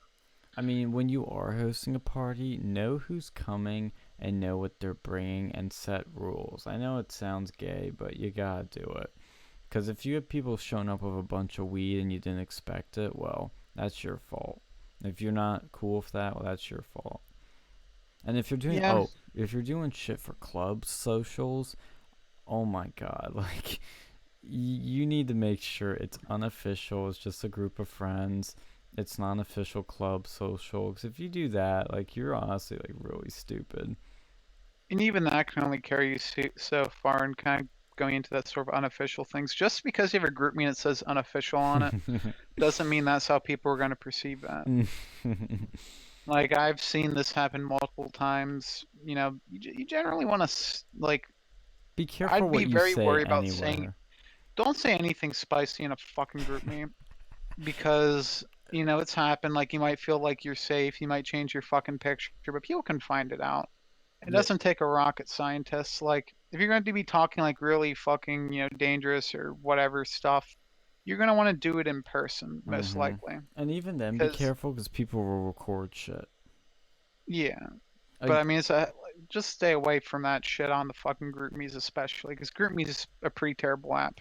if you It's can like next to avoid Zoom. if you can yeah, if you can avoid using GroupMe, use Discord. But if you have to use GroupMe for something, just don't know that what you can say can be screenshotted, and it will. If it's spicy, people will screenshot it. Don't use your name on shit if you don't have to, and just don't, and be careful when you're with Snapchat too. That's another one. People think the messages disappear. Well, some people take screenshots. Some people take pictures of their friend's phone of something they said, and you don't know that they've done that. So, you know, just careful what you post. And if you get drunk, put your phone away. Have it on you. So if you're in serious trouble, you can use it. But Jesus Christ, don't Yeah, post stupid shit. yeah, and try to stay away from like really radical people too. Mm-hmm. Yeah. Like I've seen that happen a few times, and some people who I used to talk to, and they end up going down these fucking rabbit holes, and now they're in serious shit. Yeah, Like the be radical careful. people can, like, bad influences in general are bad, but radical people especially. Like you'll see that like there's a lot of fucking radicals at Penn State, both right and left. Like you just want to be careful and just remember, like, well, think about this. I know it's hard, like when you're that young, because you're young, dumb, and reckless for the most part. Like a lot of people don't consider the possible ramifications this could have, in the future if this got out.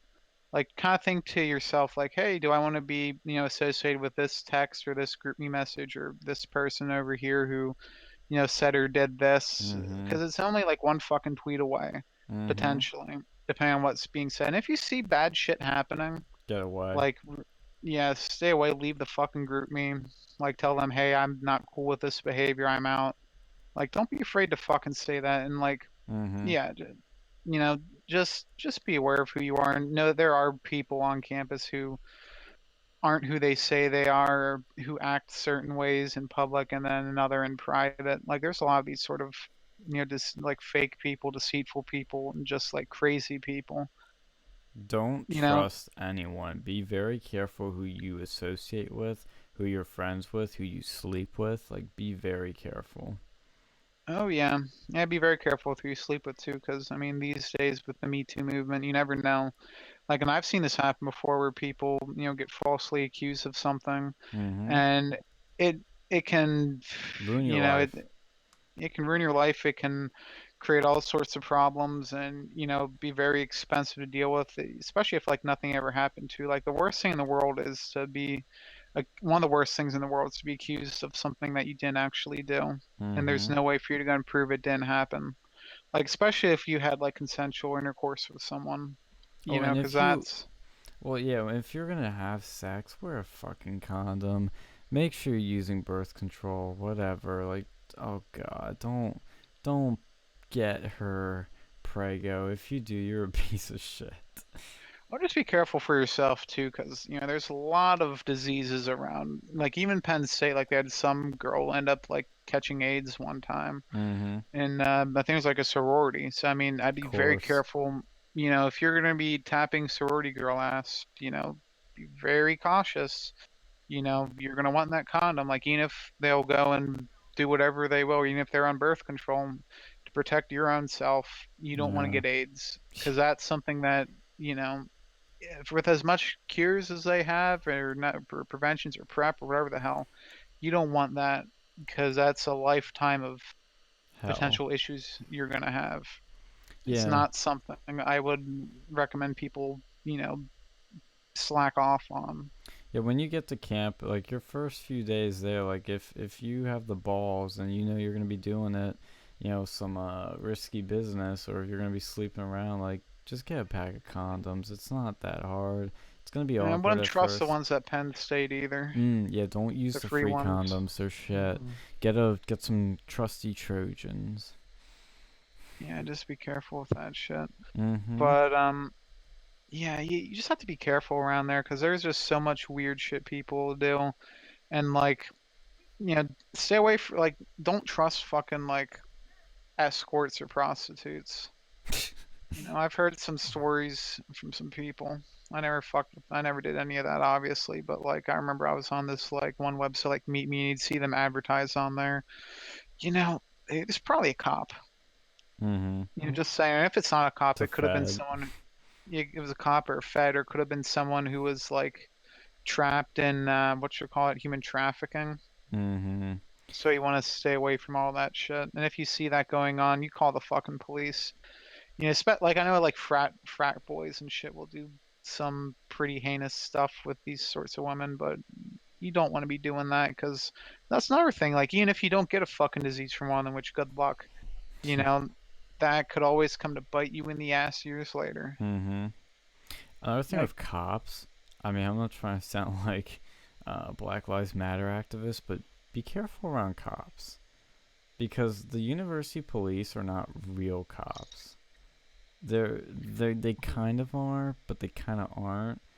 And I almost got screwed by one, and Mm. they're they're just I don't know, there's something off about them. So just if you can contact like local police for something, do that first. But especially if it's an incident off campus. But if it's on campus, like just be careful with the on-campus police. They're kind of I don't know if they're just dumb or if they're you know out to get you or if they're trying to fill some quota. But they did not rub me the right way ever. Like one of them even like yelled at me for fucking when I was on my bike and I think I was on oh yeah, I didn't have a light on my bike at night. It's like, and I was like literally a block away from my dorm. I was like, oh come on, dude. I mean he was nice to me, but it's like they'll try to get you on little shit or just annoy you. yeah, I mean that's just general advice. Be careful around police officers because whatever you can do or say will probably be used against you in a It court of law. will. Yes, it will. So just try like if you want to go and talk to them or something, that's one thing, but like just be on your best behavior around them. It's like when driving too, and that's another thing, like just driving around campus, like you have to be really fucking careful because students will be on their fucking phones on the crosswalk. They don't look. They They will do not they look. will They walk don't in care. front of the fucking car. Mm-hmm. They will put their lives in danger. It's not something, I would do. It's not something I'd recommend, but just be aware. And if you end up hitting one of them, even if they're Ooh. fully against it, you're probably still gonna be looking at a lot of like a big fucking fine. even Yep. if you were completely in the right. So just try to limit driving downtown at peak times. You know, if you can. Like I always hated doing that because it was dangerous. Because people are dangerous, and the buses over there too. Oh, You good know, lord. yeah, that's another thing. Like riding those buses, like I don't know, I always liked riding the buses, but you're not going to have that much room on them depending on which bus it is. And if you live off campus, some of those buses only come like once an hour, if that. So when you're going looking for off-campus housing, try to make sure it's one that has a bus route near you because that'll save your ass. And I'd be careful with using like I've never used the bike feature on those buses. Like I know you can like put the bike on the front or Mm-hmm. whatever, but I think you can only two people can do that, so you might be limited. I Mm-hmm. wouldn't rely on that. And then another thing, if you're riding a bicycle, you have to have it registered at Penn State. Yeah. It's So, free, but make sure you do or else the cops will hit you on that. yeah, that's something you don't want to have to deal with. What else? Make sure if you can, like when you live at Penn State, get your voter registration switched over there so that you don't have to go and like do an absentee ballot or drive all the way home, depending on where you're from. That's something that I learned to do. Um, might be different. Like I don't know how it is if you're like on campus, but I know like since I was technically renting that house for a full year, I was fine to do that. And be What careful of else? all those people that ask you to register to vote, because especially if you're conservative, I've heard stories that they either will throw out voter registrations or they'll mishandle them. So be careful. Yeah, I would just do it on the computer, honestly. It's so much, you can do it for free on the computer. It's easier to do it that way. It's more secure. Like it's only really for people who just are lazy and don't give a shit. Like who need to be registered to vote 'cause it's so easy, like or don't have access to internet. Mm-hmm. Um, yeah. So I know here we do it at a like a we can do it at the courthouse, and that's usually where I like here in you get it done at the courthouse, and then it's just like it's handled there. Like they're not gonna Yeah. mishandle it. Like whereas if you're doing it with some organization, like you don't know where the fuck that voter registration card is gonna end up. Like, yeah, I don't take chances with that sort of shit. I don't like I mean I'm older too, so I'm always looking for ways to take out the middleman, so to say. yeah, I was able to do it on the computer. Like if you there's a website when I Yeah. changed my mailing address, they just like let me just like edit my voter registration right there. So that's what I did. And like make sure you know like if you live off campus where your voting area is. Because if you're on campus, I think it's different, but off campus it varies. Like the one Yep. time it was at like a church, and the other time it was like right down the street for me. So it was, just make sure you know about those things. And definitely, if you're conservative, vote. If you're liberal, you Just can do what you want. I'm not gonna tell you guys to vote because you got enough of those people telling you to vote anyways. Yeah, I'd definitely be like cautious too when dealing with university officials. Like if they ever like take you into like question you about something, that's almost one of those times where you'd probably want a fucking lawyer because I've had friends had to deal with those fucking systems like where they can get really, really interesting. Like, didn't you have something like that, Sean, where you had to deal with university officials? yeah, I've had to report people a few times or talk about some incidents. And from my experience, if you go to the cops, it could be go anywhere.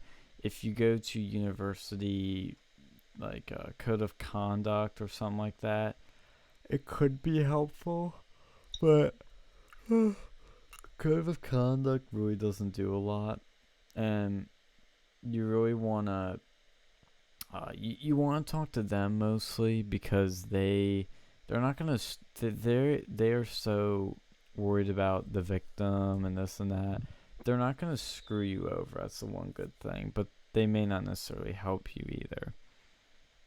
So I would just I would be careful around the cops, but code of conduct, again, be careful what you say. Even if you are innocent of nothing to hide, they can still fucking like find a way to jack you off or over for nothing. So be careful, but they would be the ones I would go to.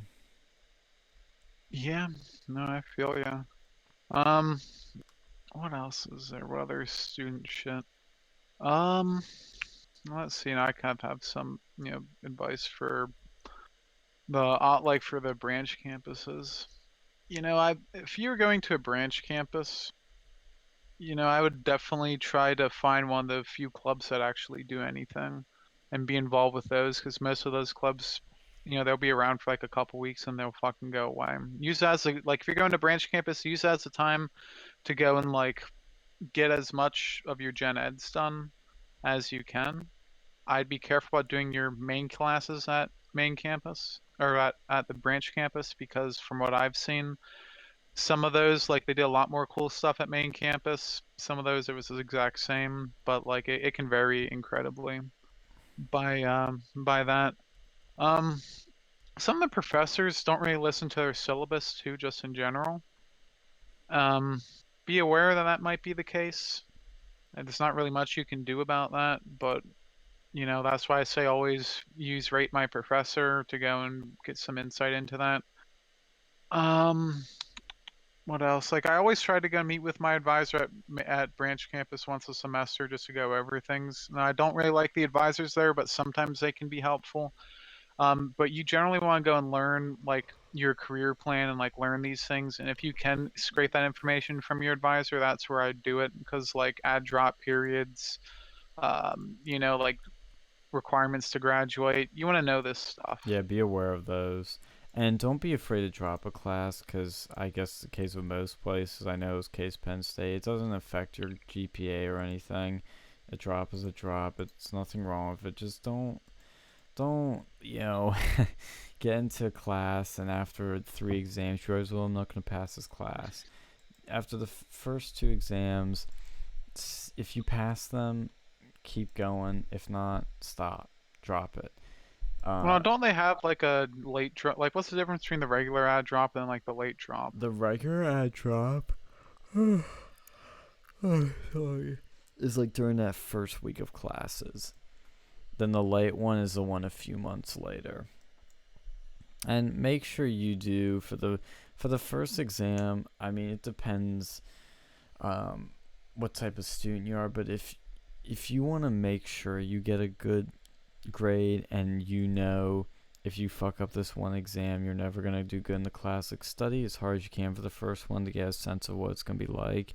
But if there are other opportunities down the road to save your grade and you're not too worried if you fuck up the first one, then you don't have to study as hard. But you could use the first exam as a way to gauge how the professor will be. Yeah, a lot of classes that I've noticed they'll have like if you drop like they'll let you drop the first exam or like one exam, but don't. That's Some. not. Some of them will do that. Some of them will also go in like curve averages. Don't rely on those, but if they do tell you, I'd take that into consideration. But try not to do it with your first exam. Yeah. Like that's just in general something you want to be aware of. And if there's extra credit opportunities, and you're not doing so well in a class, or even if you're doing all right, it's never a bad idea to do that as long as it's not like ridiculously hard. And if it's only I've just had a 1 few. point, like some of them, I'm not gonna lie, are a waste of time. But if you are struggling in a class or you get the feeling it's gonna be a tough class, do them. Yeah, obvious. Yeah, definitely. I would go and do that and like reach out to the tutor system if you need to. I know they have those at Penn State. I've never needed to go and use them except for I think the Chinese class had their own sort of tutor system there, like with that class in particular. But if you're struggling, they have it and they have free resources. Be careful about the pay for resources because they have a few of those. Mm-hmm. I've never used them personally, so I don't have any experience with those, but some of those almost border on the line of like fucking cheating from what I've seen, like where they'll just put up like the fucking answers and stuff. I'd be very careful about that. If you can get away with it, I wouldn't take sociology in general. Like, be aware some of these classes are just inherently politically biased. If you can handle that, that's fine. But definitely something I'd look out for because I've had to deal with super liberal, like really two really bad professors. It was the same semester. It's like a sociology and like a philosophy professor, and man, they were just. I mean, it was almost funny with the one, like with the sociology professor, but the philosophy one, he just gets so annoying with that. But it's definitely a thing, like where they're super biased. I'd be very careful about showing your true colors if you're conservative on these classes. Like I'd weigh it if it's worth it because they say they might be unbiased, but I'd be very cautious if that's actually true. Like if it's all like multiple choice tests, you might be fine. But if there's certain things where, their bias could leak, then I'd be very cautious about that. Yeah, and I will, because we're gonna have to close out here soon. But in terms of the liberal bias, it is apparent at any university. I don't care what anybody tells you. I've yet to find a conservative professor, but if you are gonna speak up for your conservative beliefs, I'm not gonna lie. Don't be afraid to do it. But if you're going to do it, be smart about it. That is, if you can back up what you're gonna say, you're gonna be fine. If you can't back it up, you're gonna screw yourself over. And if the professor does show bias in your grading, report it. I mean, tell somebody about it, complain. You can get something done about it. You can raise hell. You can, if not, go to campus reform, go to these other things, and become a fucking martyr. And then they'll do something about it. Because a university hates more than anything is bad press. They hate bad PR. So if you're going to be conservative, you're going to speak out, just be smart about it. Be a good student and be careful with what you say. Back it up, and you'll be fine. There's a little bit of a phobia around it that's unnecessary, but at the same time, just don't be stupid about it. I don't know how much the actual university give a shit about that. I mean, maybe, I mean, you've probably had more experience, but like, they always seem like the type that will probably not give a shit. They tend Like not campus to, but reform. if, like I said, if you raise hell about it, they're gonna start caring because they don't want it to blow up and look bad. Well, that's another thing too, is I try to go and write whatever essays you can as objectively as possible to avoid that sort of behavior from the professors.